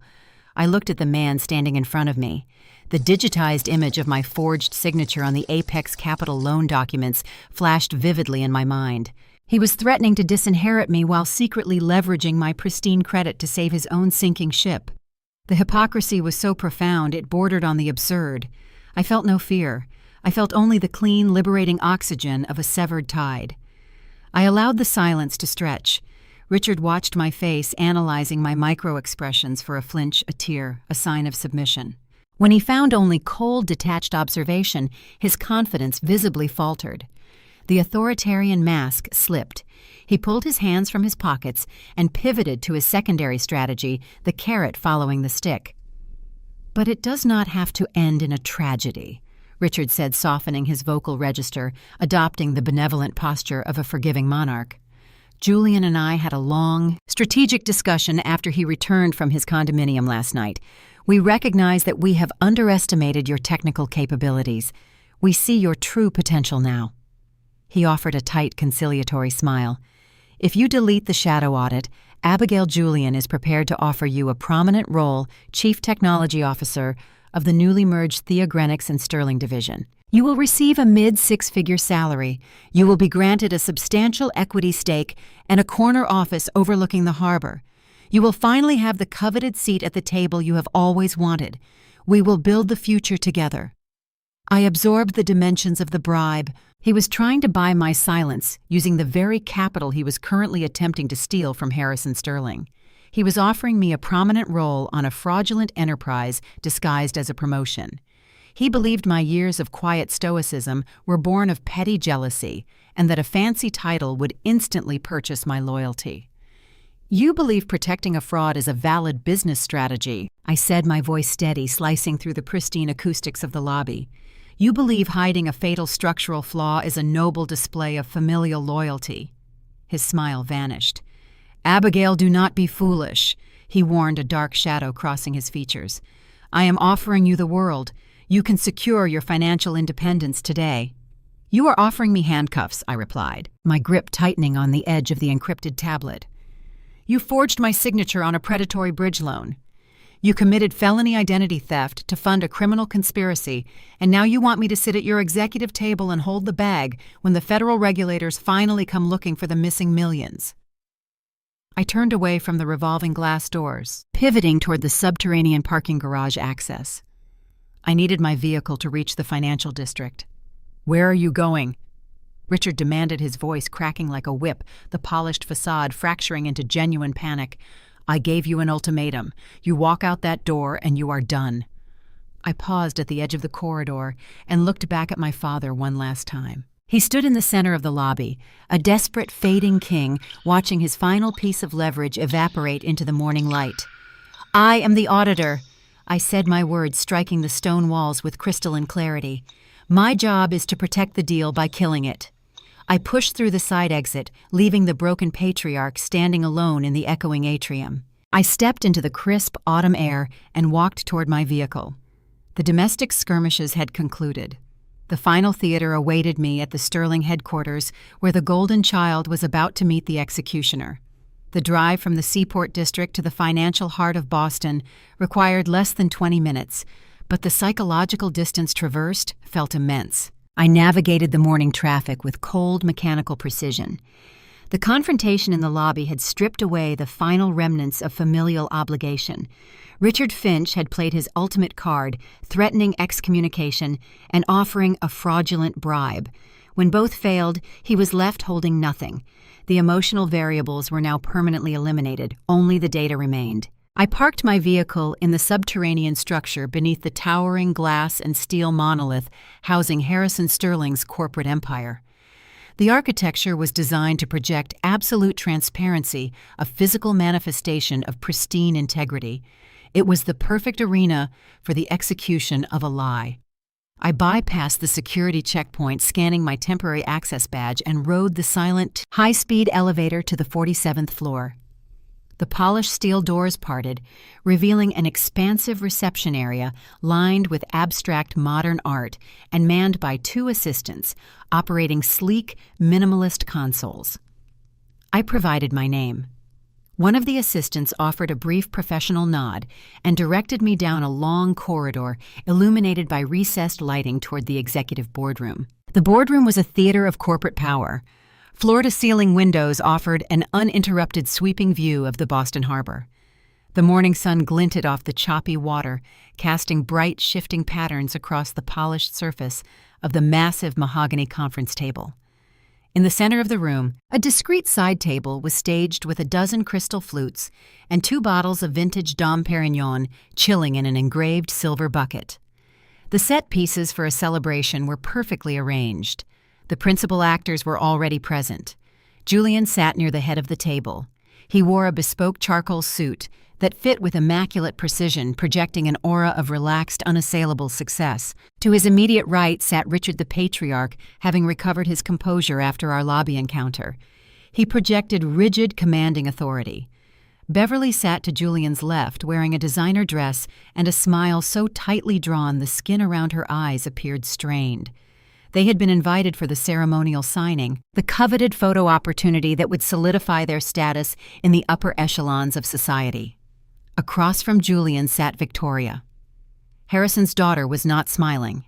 She rested her hands on a closed leather portfolio, her sharp, intelligent eyes scanning the room. She carried the quiet, observant energy of a predator, scanning the brush for movement. I entered the room silently. I did not announce my presence. I walked the length of the long mahogany table, bypassing the champagne bucket, and pulled out a heavy leather chair at the far end, the position furthest from the cameras. I sat down, placed my encrypted tablet on the wood with a soft, definitive clink, and folded my hands. The sound drew their attention. Julian turned his head, his eyes locking onto me. A spectrum of micro-expressions flashed across his face, First, a spike of genuine panic, a lingering reflex from his midnight server scrub. Then confusion. Finally, the panic evaporated, replaced by a slow-spreading smirk of triumphant arrogance. The dramatic irony saturating the room was thick enough to choke on. Julian looked down the table and saw a defeated adversary. He believed the brutal ultimatum and the six-figure bribe our father had delivered in the lobby had successfully secured my compliance. He assumed I had accepted the fabricated chief technology officer role, choosing the corporate handcuffs over total banishment. He thought I was sitting at the far end of the table to witness his coronation and obediently accept my newly assigned, subservient position within his empire. Richard met my gaze briefly. He gave a microscopic, approving nod, confirming his own delusion that he had successfully purchased my silence. Beverly looked away, unwilling to acknowledge the underlying tension, focusing instead on the condensation forming on the silver bucket. Julian leaned back in his chair, lacing his fingers together over his stomach. He raised his left wrist, resting it on the edge of the mahogany table. He tapped the crystal face of his vintage Patek Philippe watch. Tap, tap. A silent, gloating reminder of the red herring he believed I had fallen for. "Abigail!" Julian said, his voice loud enough to command the acoustics of the room. He infused the single word with a toxic blend of pity and condescension. "It is good of you to come. I know Dad mentioned you might want to observe the signing." I did not reply. I simply watched him maintaining a steady, unblinking gaze. He unlaced his fingers and gestured vaguely toward the heavy glass doors leading back to the reception area. However, the legal teams are about to finalize the transfer of the intellectual property assets. We are entering the confidential phase of the acquisition. This is a principals-only meeting. He offered an apologetic smile to Victoria. "Family is important, but we have to respect the corporate protocols." He was attempting to publicly dismiss me before Harrison arrived, eager to eliminate the only variable he could not fully control. He wanted the photo op clean. "I need to ask you to wait in the reception area, Abby," Julian instructed, his tone hardening from a request into a directive. "We will bring you back in for the champagne toast." I did not move. I did not speak. I let the silence stretch until his artificial smile began to falter. Julian shifted his weight, his irritation breaching the polished surface. "I am not asking Abigail." "Please leave the room." The heavy glass doors at the front of the boardroom swung open. Harrison Sterling walked in. The atmosphere in the room shifted instantly, the ambient energy realigning around the gravitational pull of the billionaire. He was flanked by three men carrying thick briefcases, the Sterling Holdings senior legal counsel. Harrison wore a dark, unstructured suit, no tie, and an expression of absolute, unreadable calm. He walked to the head of the table, placing his mobile phone face down on the wood. Julian immediately stood up, his irritation vanishing, replaced by eager deference. "Harrison, good morning." He extended his right hand, ready to execute the ceremonial handshake that would initiate the transfer of wealth. "We are all set here. The contracts are ready for your signature." Harrison Sterling did not take the offered hand. He looked at Julian's outstretched arm for a fraction of a second, then bypassed him entirely, pulling out the chair at the head of the table and sitting down. Julian's hand hung suspended in the empty space. A flush of deep red embarrassment crept up his neck. He slowly pulled his arm back and lowered himself into his seat, glancing at Richard for reassurance. Richard's jaw tightened. "Before we look at the contracts," Harrison began, his voice dropping the temperature in the room, "I want to clarify a few operational details regarding the Theogranics network architecture." Julian forced a laugh, leaning forward, eager to reclaim the narrative. "Of course, Harrison. Happy to walk you through the high-level metrics again. The clinical trial flow is fully documented in the executive summary." Harrison raised a single hand, a silent command that stopped Julian mid-sentence. "I do not need the executive summary, Julian. I need the foundational audit." Harrison turned his head and looked down the length of the mahogany table, past the lawyers, past Victoria, past my parents, locking his eyes onto mine. I asked an independent forensic data auditor to run a shadow analysis on the raw packet data, Harrison announced to the room. The findings were submitted to my secure server early this morning. However, due to the nature of the anomalies discovered, I requested the auditor present the data in person on the record, before any capital changes hands. Julian froze. The blood drained from his face at a terrifying speed. He looked at Harrison, then turned slowly to look at me. The smirk was entirely gone. The delusion of victory shattered into dust. The reality of his nightmare was manifesting in real time. Harrison reached into his jacket pocket, produced a sleek black remote clicker for the boardroom projector, and slid it down the polished length of the table. The plastic device glided over the wood, stopping precisely in front of my encrypted tablet. "The floor is yours, Abigail," Harrison said. I picked up the clicker. The plastic felt cold against my palm. I stood up, the legs of my heavy leather chair scraping against the carpet. I connected my tablet to the hidden port in the table. The massive digital screen dominating the far wall flared to life, casting a sharp blue light across the room. The execution was about to commence. The screen behind me flared, casting a sharp blue light across the long mahogany table. It illuminated the dust motes suspended in the air and highlighted the sudden sheen of sweat forming on my brother's forehead. I did not clear my throat. I did not offer a preamble or a polite corporate introduction. The data required no apology. "This is the executive summary submitted for due diligence." I began, my voice calm, analytical, and entirely devoid of emotion. The slide displayed a pristine graph showing a steep upward trajectory. Theogrenics claimed a 98% efficacy rate for their synthetic protein utilizing patient data from independent testing centers across the Midwest. I pressed the clicker. The polished graph shattered into raw server logs, a dense cascade of IP addresses, query timestamps, and automated health status updates. "This is the reality," I stated. I directed the legal team's attention to the specific cluster of patient profiles. I explained the rhythm of the data. I pointed out the synchronization of the login times the identical query durations and the flawless mechanical intervals between sessions. I demonstrated how every simulated patient registered 0 adverse side effects in exactly 3.2 seconds before terminating the session. "These are not human test subjects," I said, letting the words fall like stones onto the polished wood. "This is a synchronized ghost server network executing an automated baseline loop. The clinical trials are entirely fabricated." Julian pushed his chair back, the legs grinding harshly against the carpet. "Harrison, this is a gross mischaracterization." He pointed a trembling finger at the screen, his voice cracking, attempting to summon righteous indignation. "It is an industry-standard simulation technique. We simulate biological load to stress test the reporting interface. It is a recognized scaling strategy." Harrison did not look at him. The lead legal counsel, a man with cold gray eyes and a tailored charcoal suit, raised a single index finger. "Do not interrupt the presentation, Mr. Finch," the lawyer instructed. The command was soft, but it carried the unyielding force of a gavel. Julian's mouth snapped shut. He sank back into his chair, the bespoke suit suddenly appearing 2 sizes too large. I pressed the clicker again. "A simulated load test does not require millions in offshore hosting fees." I continued, shifting the focus to the financial ledgers. Theogrenics depleted its initial venture funding 9 months ago. The company is currently generating 0 legitimate revenue. I highlighted the weekly wire transfers tracing the path through the Cayman Islands clearinghouse to the offshore server registry. Hundreds of thousands of dollars are being funneled off the books to sustain the illusion of clinical activity. The asset you are attempting to acquire is fundamentally insolvent. I paused, letting my gaze drift toward Richard. He sat frozen, his hands gripping the armrests of his chair so tightly his knuckles were stark white. He knew what was coming next. He knew I possessed the Apex Capital loan documents.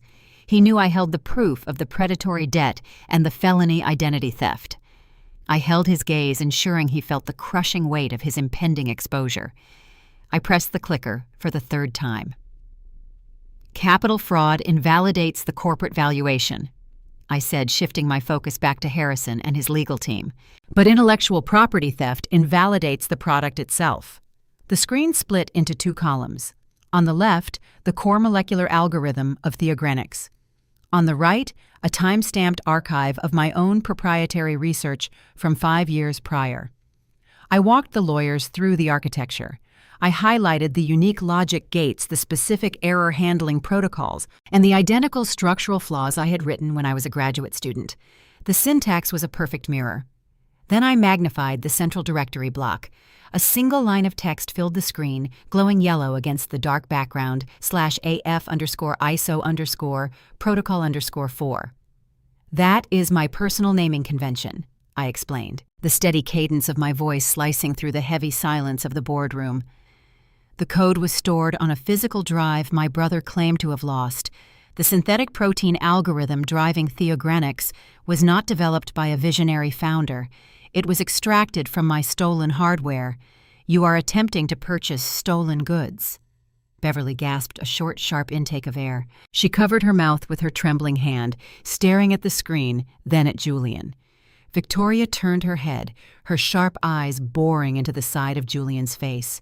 The quiet calculation of the observant fiancée had transformed into the cold disgust of a woman who realized she was engaged to a parasite. Julian shook his head, his breathing shallow and rapid. "She is lying," he pleaded. Looking at Harrison, his voice thin with desperation. "She planted that. She hacked the system this morning to frame me. She is unstable, Harrison. I warned your HR department about her." I pressed the clicker one final time, delivering the kill shot. "My brother anticipated this audit," I said, addressing Harrison directly. "He initiated a preemptive communication, suggesting my findings were the fabrication of a jealous mind. It is a defense relying on plausible deniability.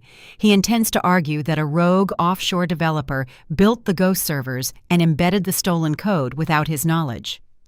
The final slide materialized. It was a stark, unformatted server session log.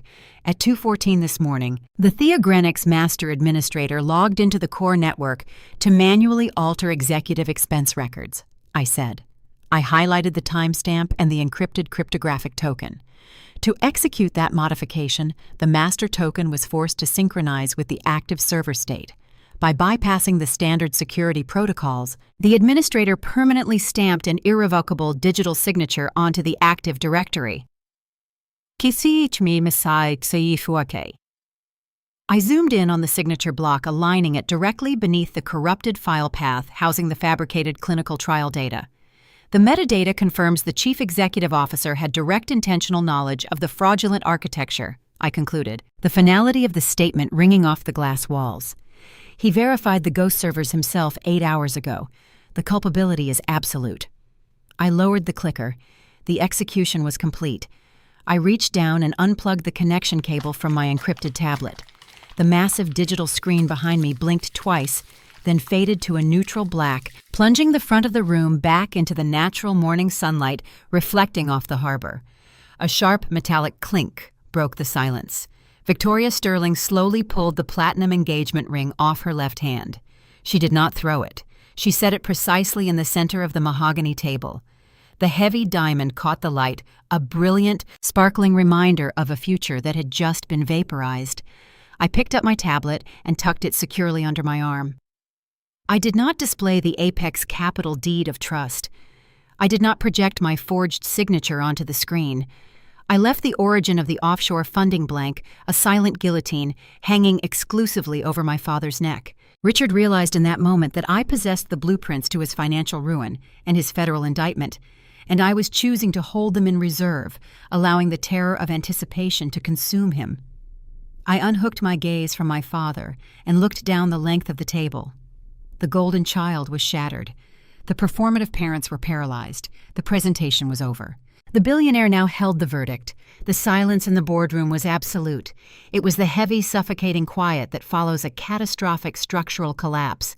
The moment when the dust has not yet settled, but every person in the room realizes the building is entirely gone. The morning sunlight reflecting off the Boston harbor continued to spill across the mahogany table, illuminating the discarded engagement ring, indifferent to the empire that had just been vaporized. Harrison Sterling did not look at the blank screen behind me. He did not look at the champagne bottles sweating in the silver bucket. He looked at Julian. The billionaire's expression was completely devoid of anger. Anger implies a loss of emotional control, a reaction to a perceived threat. Harrison did not view my brother as a threat. He viewed him as a contamination. The acquisition offer is formally rescinded," Harrison stated, his voice flat, carrying the sterile, unyielding authority of a judge issuing a final sentence. "The letter of intent is void due to material misrepresentation, intellectual property theft, and criminal fraud discovered during the due diligence period." Julian flinched, as if he had been struck across the face. The bespoke charcoal suit crumpled around his shoulders. "Harrison, wait, please. You have to let me explain." "There is no explanation required," Harrison continued, cutting through the desperate plea. "You attempted to sell me stolen molecular architecture wrapped in a synthetic framework. You falsified clinical trial metrics to inflate the valuation of a hollow asset." Harrison turned his head slightly, addressing the lead counsel seated to his right. "Contact federal regulators immediately. We are legally obligated to file a comprehensive report with the Securities and Exchange Commission regarding the fraudulent disclosures presented during our preliminary review." The lawyer nodded once, pulling his mobile phone from his inside jacket pocket. The action was swift and merciless. Julian broke. The polished tech founder persona cultivated over 5 years of unearned validation and parental enabling shattered into jagged, pathetic pieces. The arrogance evaporated, replaced by a visceral, suffocating panic. He stood up, knocking his heavy leather chair backward. It collided with the glass wall with a dull thud. "No, you cannot do that," Julian begged, his voice cracking into a high, reedy pitch. "If you go to the SEC, my investors will pull out. The startup will collapse. I will go to prison." He leaned over the table, extending his hands toward Harrison in a gesture of pure desperation. "We can fix this. I can restructure the company. I can license the code from Abigail legally. We can negotiate a lower buyout price. Just give me a chance to make it right. Do not destroy my life over a mistake." Harrison stared at the trembling hands hovering over the polished wood. "You destroyed your own life the moment you believed I was foolish enough to buy a lie." Julian realized the billionaire was immovable. The logic was absolute. He spun around, his frantic gaze searching for a lifeline. He looked at Victoria. "Victoria, honey," Julian pleaded, his voice dropping to a wet, desperate whisper. "Talk to him. Please explain to him that we are family. We can handle this internally." Victoria did not speak. She picked up her leather portfolio from the table. She looked at her former fiancé, taking in his sweat-slicked face, his frantic breathing, his total lack of dignity. She excised the liability from her life with the same ruthless efficiency her father used to govern his empire. She turned and walked toward the boardroom doors. She did not look back. She did not offer a tear, a scream, or a dramatic exit line. The heavy glass doors swung shut behind her, sealing Julian's fate. He stared at the empty space where she had been standing. A strangled sob escaped his throat. He sank back into his chair, burying his face in his trembling hands. The systemic ruin finally breached the threshold of Richard's paralysis. The patriarch blinked his eyes, darting around the room. The terrifying mathematics of the fallout were calculating rapidly in his mind. Without the sterling buyout, the infusion of capital Julian promised would never arrive. Theogranix would declare bankruptcy within the week. The Delaware Shell Company would stop paying the offshore hosting fees. The Ghost servers would go dark, and the Apex Capital bridge loan would immediately default. Richard was not just watching his son's career end. He was watching his own legacy burn to the ground. Richard stood up. His movements were jerky, uncoordinated. "Harrison, listen to me," he commanded, attempting to summon the deep, authoritative voice he had used to control his family for 3 decades. "This is a severe overreaction. My son made a miscalculation under extreme pressure. He is young. We can contain this. We can reach an equitable settlement regarding the debt." Harrison Sterling looked at my father, his expression hardening into pure, icy disdain. The true payoff was about to be delivered. "You do not have the capital to reach an equitable settlement, Richard," Harrison said, "and you do not have the authority to negotiate in this room." Harrison reached into his jacket pocket and pulled out a single folded sheet of paper. He slid it across the mahogany table. It stopped in front of Richard. "During the secondary phase of our financial due diligence, my holding company discovered a series of highly irregular vendor payments," Harrison explained. "We traced those payments to Apex Capital Partners. We also discovered the forged Sterling Holdings term sheets your son utilized to secure that predatory bridge loan." Richard's face turned the color of ash. He stared at the folded paper, unable to touch it. "You attempted to leverage my name to fund a criminal enterprise," Harrison continued, his voice dropping to a lethal register. "I do not tolerate parasites utilizing my reputation. So, I contacted Apex Capital yesterday afternoon. They were quite eager to mitigate their exposure when I informed them the term sheets were fraudulent." Harrison leaned forward, resting his forearms on the table. "My holding company purchased your debt from Apex Capital for pennies on the dollar. I now hold the primary lien on your Cambridge estate and the entirety of your investment portfolio.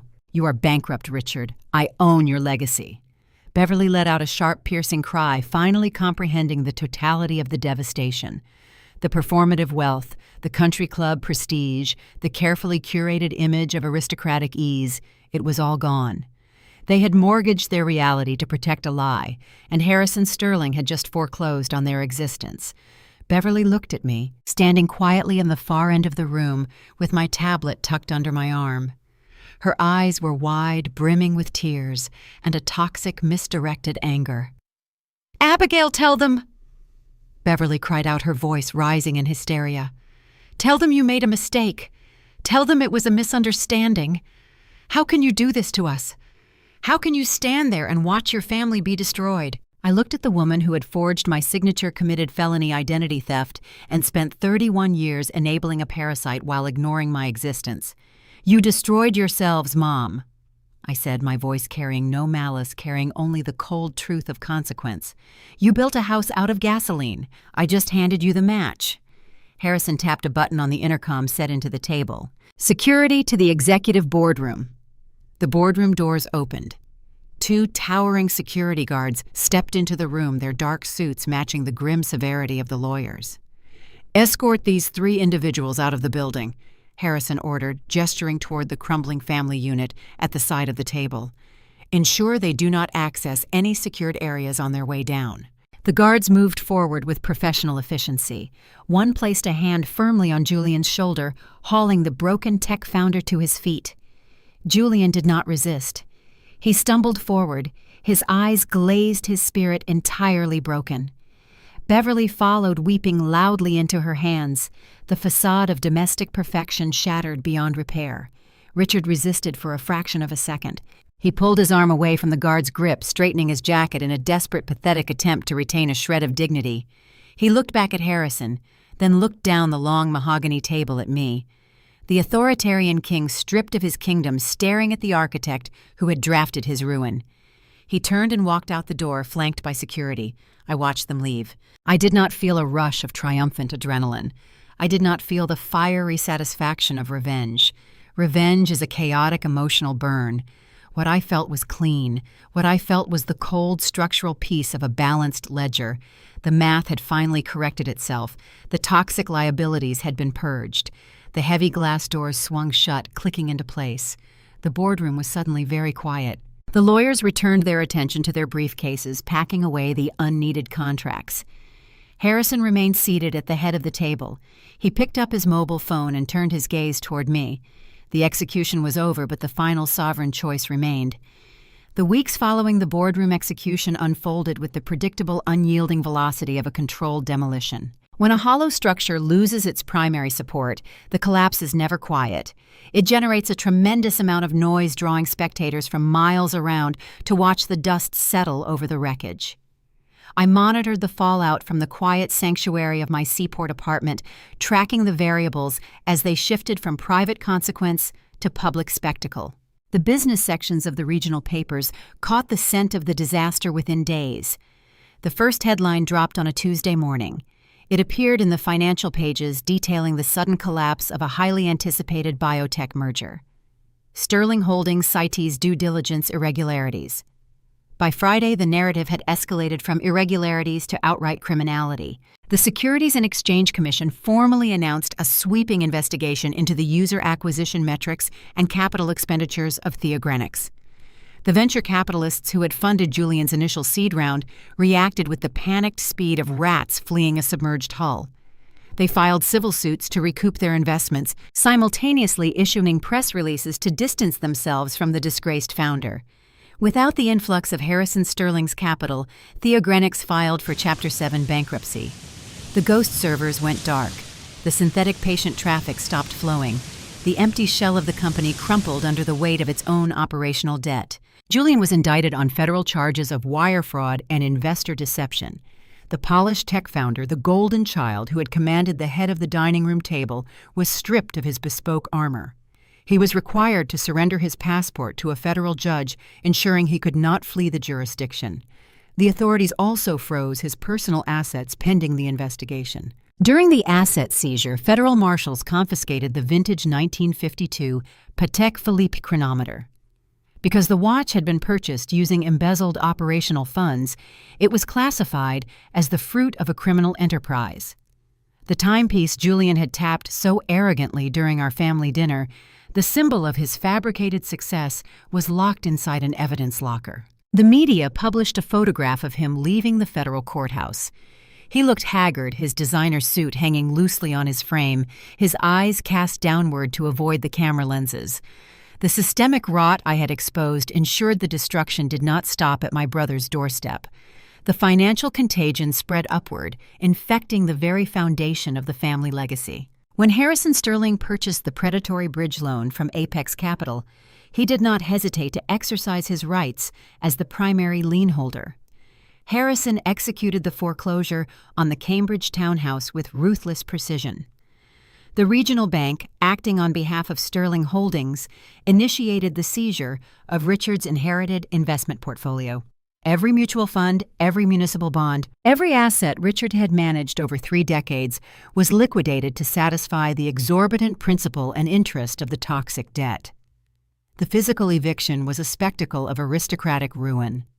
Moving trucks arrived on the quiet tree-lined street, taking away the Persian rugs, the silver picture frames, and the crystal vases. The items Beverly had meticulously arranged to signal her status were cataloged and transported to an auction house. The performative wealth evaporated into the crisp autumn air. The social consequences followed immediately. The board of directors at their exclusive country club requested their quiet resignation, citing a morals clause in the membership charter. The neighbors who had previously attended their catered dinners suddenly found themselves unavailable. The gated community that had defined my parents' existence rejected them the moment the optical illusion shattered. I sat at my desk sipping black coffee, organizing the digital documentation of the legal outcomes. I created a secure archive tying off every loose end of the conflict. The contrast between my current state and the chaos consuming my family was absolute. The people who had obsessed over appearances, who had sacrificed my identity for a photo opportunity, were now splashed across the business pages in utter disgrace. Meanwhile, the invisible daughter, the family failure, remained pristine, untouched by the scandal, observing the collapse from a safe, analytical distance. My phone vibrated against the matte finish of the desk. I glanced at the screen. One new voicemail notification. The caller ID displayed my mother's number. I had blocked incoming calls from Richard and Julian the moment I left the Sterling headquarters. I had left Beverly's number unblocked not out of lingering affection, but out of a clinical curiosity regarding her psychological endurance. I wanted to know how long it would take the primary enabler to pivot her strategy now that the stage had been dismantled. It took exactly 3 weeks. I tapped the screen and engaged the speakerphone. The audio quality was sharp, capturing the ragged, exhausted intake of breath before Beverly spoke. "Abigail, please do not delete this," she began. Her voice was stripped of its aristocratic polish. It sounded thin, scraped raw by relentless stress and public humiliation. "I know you are angry," she continued, a wet sob interrupting her words. "I know we made mistakes. We were blind. We were foolish to put so much pressure on Julian. Your father is a broken man. We lost the house, Abigail. The bank took everything. We are staying in a rented motel in the suburbs." I listened to the litany of consequences, my expression neutral.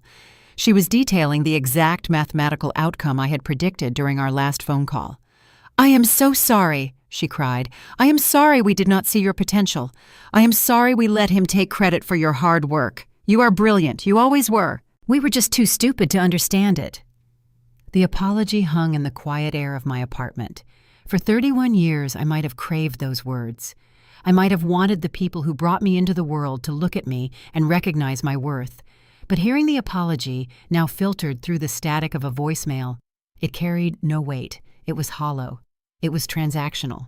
And then the true purpose of the call surfaced, confirming my hypothesis. "Please, Abigail," Beverly begged, her tone shifting into a frantic gasp. "Julian is facing real prison time. The federal prosecutors will not offer a plea deal, but Harrison Sterling holds all the leverage. If Harrison withdraws the formal complaint, the SEC might reduce the charges. You saved his company twice. He respects you. He listens to you." She paused, drawing a ragged breath to deliver the final manipulative strike. "You are the only one who can talk to him. Please call Harrison. Ask him to show mercy. Tell him we need time to repay the debt. We are begging you. You are our only hope. Save your family, Abigail. Please." The recording ended. The mechanical voice of the automated system offered the options to save or delete the message. I sat in the ergonomic chair, evaluating the strategic architecture of her plea. The enabler had finally acknowledged my competence, not because she valued it, but because she needed to weaponize it to protect the golden child one last time. She was asking me to compromise my integrity, to burn the professional capital I had earned with Harrison Sterling, to shield a criminal from the consequences of his actions. Most importantly, she never mentioned the identity theft. She never apologized for forging my signature on the loan documents. She omitted the felony she had committed against me, focusing entirely on extracting salvation from the daughter she had victimized. She wanted me to build a bridge over the chasm they had dug themselves. She wanted me to fix the machine that was designed to crush me. I reached out and tapped the screen. The icon flashed red, message deleted. The audio file vanished from the server, erased from existence with the same cold finality Victoria Sterling had used when she placed her diamond ring on the boardroom table. The emotional tether was permanently severed. I owed them nothing. The ledger was perfectly balanced. I picked up my coffee mug and turned my attention back to the primary monitor, ready to close the Theogranics archive folder for good. Before my hand touched the mouse, the phone vibrated again. I looked at the screen, expecting another frantic attempt from a blocked number. It was not an automated notification. It was a direct incoming call. The caller ID displayed a private number, but the routing prefix was highly specific. It belonged to the executive exchange of Sterling Holdings. I set the mug down. I let the phone ring 3 times, allowing the rhythm to establish a professional cadence before I accepted the connection and brought the receiver to my ear. "Abigail Finch," I answered. The voice on the other end was unhurried, carrying the unmistakable gravitas of a man who controlled vast global empires. It was Harrison Sterling, and he was calling to finalize our business. "Abigail." Harrison Sterling set his tone, carrying the resonant frequency of a man who dictated the terms of global markets before his morning coffee. "I trust the recent public turbulence has not disrupted your primary workflow. I prefer observing chaotic systems from a secure distance," I replied, my voice matching his professional equilibrium. "The datasets tend to remain cleaner when you avoid the blast radius." A brief, genuine laugh sounded over the receiver. It was a sound rarely heard within the upper echelons of his corporate structure. "I appreciate your clarity, Abigail. It is a rare commodity, which is exactly why I am calling. I have reserved a private dining room at the Vanguard Club for noon today. I would like you to join me. We have a final piece of business to conclude regarding the shadow audit." The invitation was an undisguised directive wrapped in polite corporate protocol. "I will be there," I said. "Excellent," Harrison replied and ended the call. The Vanguard Club operated entirely on the currency of silence. Located in a historic brownstone tucked away in Beacon Hill, it possessed no exterior signage and permitted no flashing cameras. The architecture was steeped in understated permanence, featuring heavy oak doors, muted lighting, and deeply upholstered leather booths. It was a sanctuary engineered specifically for the individuals who owned the boardrooms, a place insulated from the desperate scrambling of founders attempting to fake their way to a valuation. I handed the keys of my modest sedan to the valet and walked through the discreet front entrance. The maitre d' did not ask for my name. He offered a polite nod, recognizing me instantly, and guided me down a private corridor lined with sound-absorbing mahogany panels. We arrived at a secluded dining room overlooking a quiet courtyard. Harrison Sterling was already seated, reviewing a printed brief while taking a sip of mineral water. He wore a dark, unstructured suit jacket, projecting an aura of relaxed, unassailable authority. He set the brief aside as I entered, standing to offer a respectful nod, and gesturing to the empty chair across from him. "Thank you for coming, Abigail," Harrison said. I took my seat, placing my clutch on the adjacent chair. We did not engage in trivial small talk. We ordered our meals, and Harrison immediately shifted the focus to the architecture of the fallout. He informed me that Victoria was navigating the dissolution of her engagement with the clinical precision he had taught her. She had returned to her role as a senior executive within his division, channeling her energy into restructuring their international supply chains. The toxic liability had been excised before it could compromise their foundation. "You performed a surgical extraction," Harrison stated, cutting his steak with methodical precision. "You navigated a highly volatile emotional minefield without allowing sentiment to corrupt your data. You handed me the exact weapon I needed to dismantle a threat I did not even know I harbored.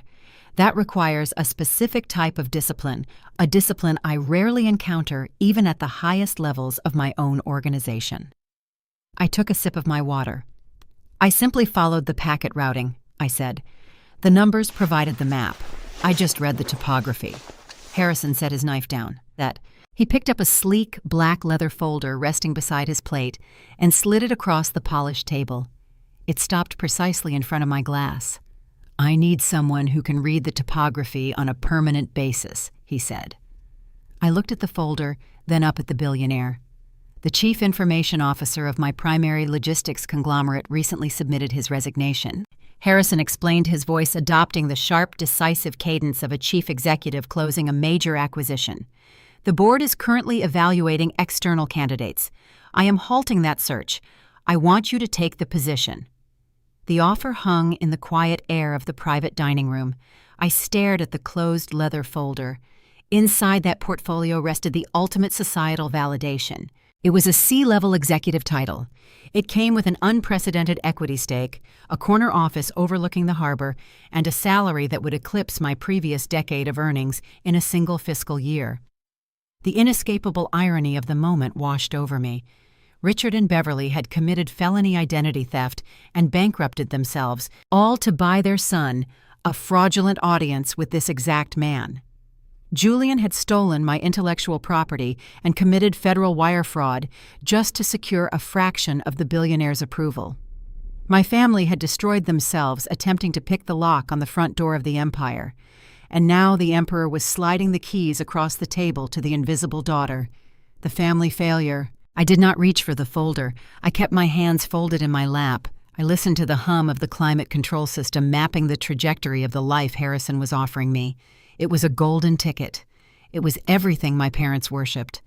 But I looked at the gold and I recognized the distinct shape of a cage. "I appreciate the magnitude of this offer, Harrison," I said. My voice was steady, rooted in a deep, unshakable certainty. "I understand exactly what this portfolio represents." "Then open it," he suggested, a hint of genuine anticipation in his eyes. I shook my head slowly, tracing the rim of my water glass with my index finger. "I cannot accept the position." Harrison blinked, the anticipation freezing into genuine surprise. In his world, individuals did not decline a seat at his table. They spent their entire careers bleeding for the opportunity to pull out a chair. He leaned back, steepling his fingers. "May I ask why?" he inquired, his tone devoid of offense, carrying only an analytical curiosity. "Are the compensation metrics insufficient? We can adjust the equity distribution." "It has nothing to do with the compensation," I replied, maintaining unwavering eye contact. "It is about the architecture of the role. If I accept the title of Chief Information Officer, I become a component of your corporate hierarchy. I have to manage internal politics. I have to navigate board members, sit in executive meetings, and defend my budgets against competing divisions. I have to wear the uniform of the entity." I paused, letting my gaze drift momentarily to the quiet courtyard outside the window before bringing it back to the billionaire. "I spent 31 years trapped inside a toxic hierarchy." I explained, laying my philosophy bare. I was assigned a role I did not choose, governed by rules designed to extract my value while erasing my presence. I promised myself I would never be owned by another system again. I refused to trade a familial cage for a corporate one, no matter how lucrative the constraints might be. Harrison listened intently, absorbing the underlying logic of my refusal. "I am a forensic data architect," I continued. "I find the broken nodes. I isolate the rot. I fix the structural failures. But I can only do that effectively if I remain outside the blast radius. I demand absolute sovereignty. I prefer to be the mechanic, not the machine." Silence descended upon the private dining room. Harrison stared at me for a long, calculating minute. He looked at the closed leather folder, then back at my face. The surprise in his eyes slowly transformed into a deep, profound respect. He reached across the table and pulled the portfolio back toward his side. "You are a sovereign entity, Abigail," Harrison said, a rare smile touching the corners of his mouth. "I can respect that boundary, but I still require your specific diagnostic capabilities. My network is expanding, and I need a mechanic who operates outside the political blast radius." He reached into his jacket pocket, produced a silver pen, and flipped the leather folder open. He crossed out the primary employment contract, turned to the final page, and drafted a series of numbers in the margin. He slid the folder back across the table. "An independent consulting retainer," Harrison proposed. "You retain your total autonomy. You accept no corporate title. You report exclusively to me, and only when a critical structural vulnerability requires an uncompromised audit. You set your own hours. You dictate your own methods." I looked at the number he had written in the margin. The retainer fee was exorbitant, a figure that secured absolute financial independence for the rest of my life. It was not a salary. It was a sovereign grant. I picked up the silver pen resting on the table. I signed my name at the bottom of the page. I drove back to the Seaport District as the late afternoon sun began to dip toward the horizon. The traffic flowed smoothly, a functional system operating without friction. I unlocked the door to my minimalist apartment. The space was quiet, clean, and perfectly aligned. I walked past the kitchen and entered my home office. The 3 curved monitors sat dark, waiting for an input command. I stood by the window looking out over the skyline. The glass towers of the financial district caught the fading sunlight, glowing like pillars of fire against the encroaching dusk. The collapse of Theogrenics was chronicled extensively in the financial sections of regional newspapers, framed by journalists as a modern cautionary tale of hubris and corporate fraud. But the true story, the one that lives in the quiet, aching spaces between the court filings and the foreclosure notices, is not about technological espionage or private equity debt. It is a story about the devastating consequences of parental blindness. When the dust finally settled over the shattered remains of the Finch family, the most tragic casualty was not the loss of their historic Cambridge townhouse or the revocation of their country club prestige. The true casualty was the realization that a family had spent 3 decades meticulously building a monument to a lie, entirely neglecting the foundation of character required to sustain it. In American culture, we are often sold a specific, intoxicating version of the dream. We are instructed to project confidence, to leverage our networks, and to relentlessly pursue the optics of success. The pressure to present a flawless domestic portrait to the neighborhood, the community, and the world at large can be suffocating. For Richard and Beverly, this cultural messaging became a toxic religion. They looked at Julian and saw the perfect vessel for their own unresolved ambitions. They raised a golden child. But in their unwavering need to see him shine, they stripped him of the one psychological tool every human being needs to survive the real-world accountability. Parenting is not merely the act of providing capital or securing advantageous social introductions. It is the sacred, often uncomfortable responsibility of providing a moral compass. By constantly shielding Julian from the consequences of his failures, by quietly covering his debts and applauding his hollow charm, Richard and Beverly did not protect their son. They disarmed him. They raised a man who knew how to wear a bespoke suit and command a boardroom, but who possessed zero internal architecture. When the storm of reality finally arrived, Julian had no deep roots to hold him steady, only the fragile synthetic scaffolding his parents had purchased for him at the cost of their own ruin. They failed to recognize that by erasing their daughter to elevate their son, they were denying themselves the profound joy of knowing the most capable, resilient member of their own bloodline. When Richard attempted to bribe me with a fraudulent corporate title, he revealed the complete bankruptcy of his value system. He taught his children that truth is a commodity to be bought and sold, a lesson that ultimately destroyed everything he loved. The Finch family paid the ultimate price for this inversion of values. Their tragedy serves as a stark, unforgiving reminder that gravity is the ultimate auditor of our lives. You can dress a lie in expensive linen, you can introduce it to billionaires, and you can defend it with aggressive ultimatums. But eventually, the math will correct itself. The ledger always balances. I turned away from the window and walked over to my desk. I pressed the power button on the primary tower. The fans spun to life with a quiet, reassuring hum. The monitors flared blue, casting their familiar, comforting glow across the dark room. A new, highly complex dataset was waiting in my encrypted inbox, sent directly from Harrison Sterling's private server. I cracked my knuckles, aligning my fingers over the keys.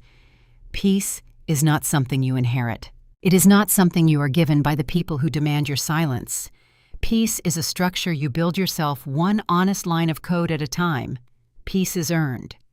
I initiated the sequence and began to work. When the moving trucks finally pulled away from the Cambridge townhouse, they took more than just the Persian rugs and the crystal vases. They carried away the physical evidence of a 3-decade illusion. The collapse of the Finch family was chronicled in court documents and bankruptcy filings. But those sterile records missed the true tragedy.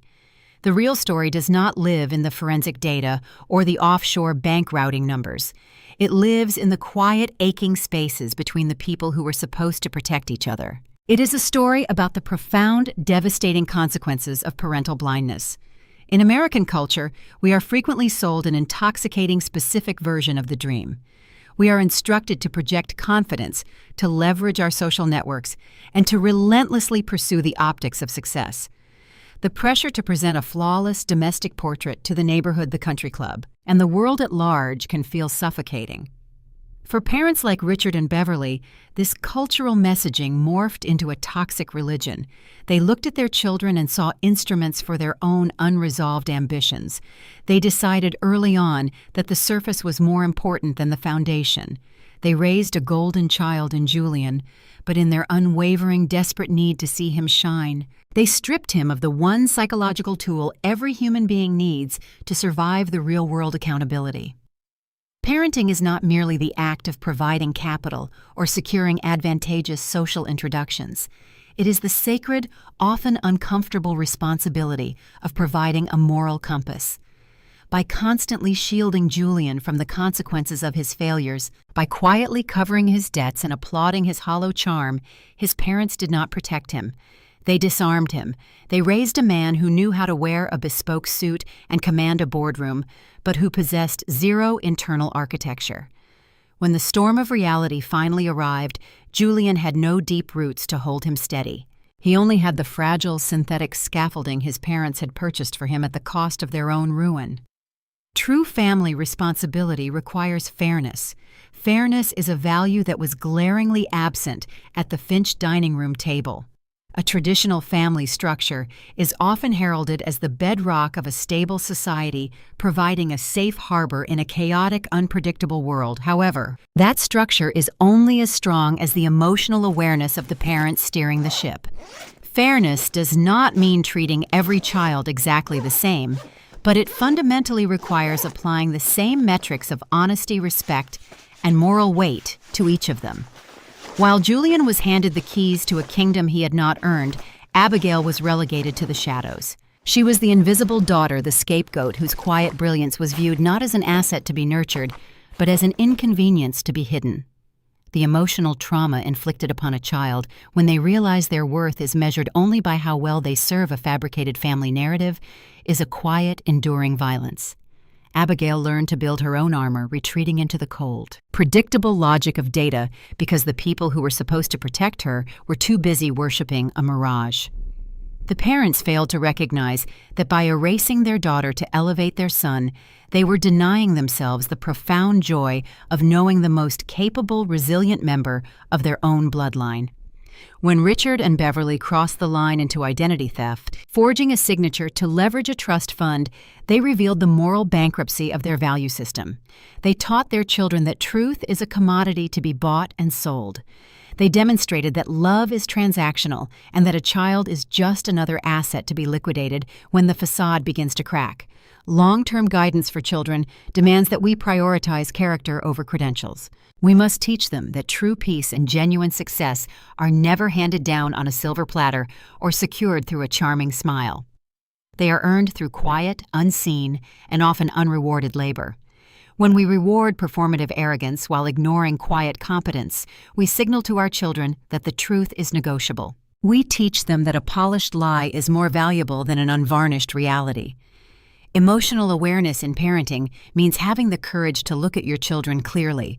It requires seeing them not as extensions of your own ego, but as sovereign individuals with their own distinct flaws and merits.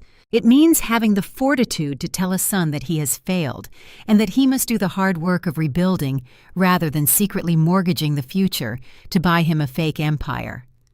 The betrayal Abigail experienced was not merely financial. It was a failure of the most basic parental duty, the duty to raise a child who does not need to steal, to feel significant. The Finch family paid the ultimate price for this inversion of values. Their tragedy serves as a stark, unforgiving reminder that gravity is the ultimate auditor of our lives. You can dress a lie in expensive linen, you can introduce it to billionaires, and you can defend it with aggressive ultimatums, but eventually the math will correct itself. The ledger always balances. The stories that resonate most deeply with us are the ones that force us to look in the mirror and question the foundations we are building in our own homes. If you have ever felt the silent sting of being the overlooked child, or if you have witnessed the slow, inevitable collapse of a system built on familial lies, you understand the vital importance of speaking the truth. For more stories about navigating the complex, often painful dynamics of family justice, confronting toxic hierarchies, and finding the courage to balance your own ledger, be sure to follow the Luke Vengeance channel. We explore the quiet strength it takes to break generational cycles and the ultimate satisfaction of letting the truth speak for itself. Subscribe, share your own experiences in the comments, and join a community that values authenticity over optics. As the years pass, one has to wonder what remains in the quiet, empty rooms of the house Richard and Beverly lost. The echoes of clinking champagne glasses and practiced laughter have long since faded, replaced by the heavy, immutable silence of consequence. Abigail walks free, unbound by the toxic hierarchy, building a life of undeniable substance and earned peace. But for those who are still caught in the performance, a lingering, uncomfortable question remains. When you look at the life you are constructing for your children, when you evaluate the values you praise at your own dinner table, what are you actually building? Are you laying a foundation of unshakable stone rooted in honesty, fairness, and the quiet resilience to weather the truth? Or are you simply paying for a beautiful, fragile facade, holding your breath in the dark and hoping the wind never blows?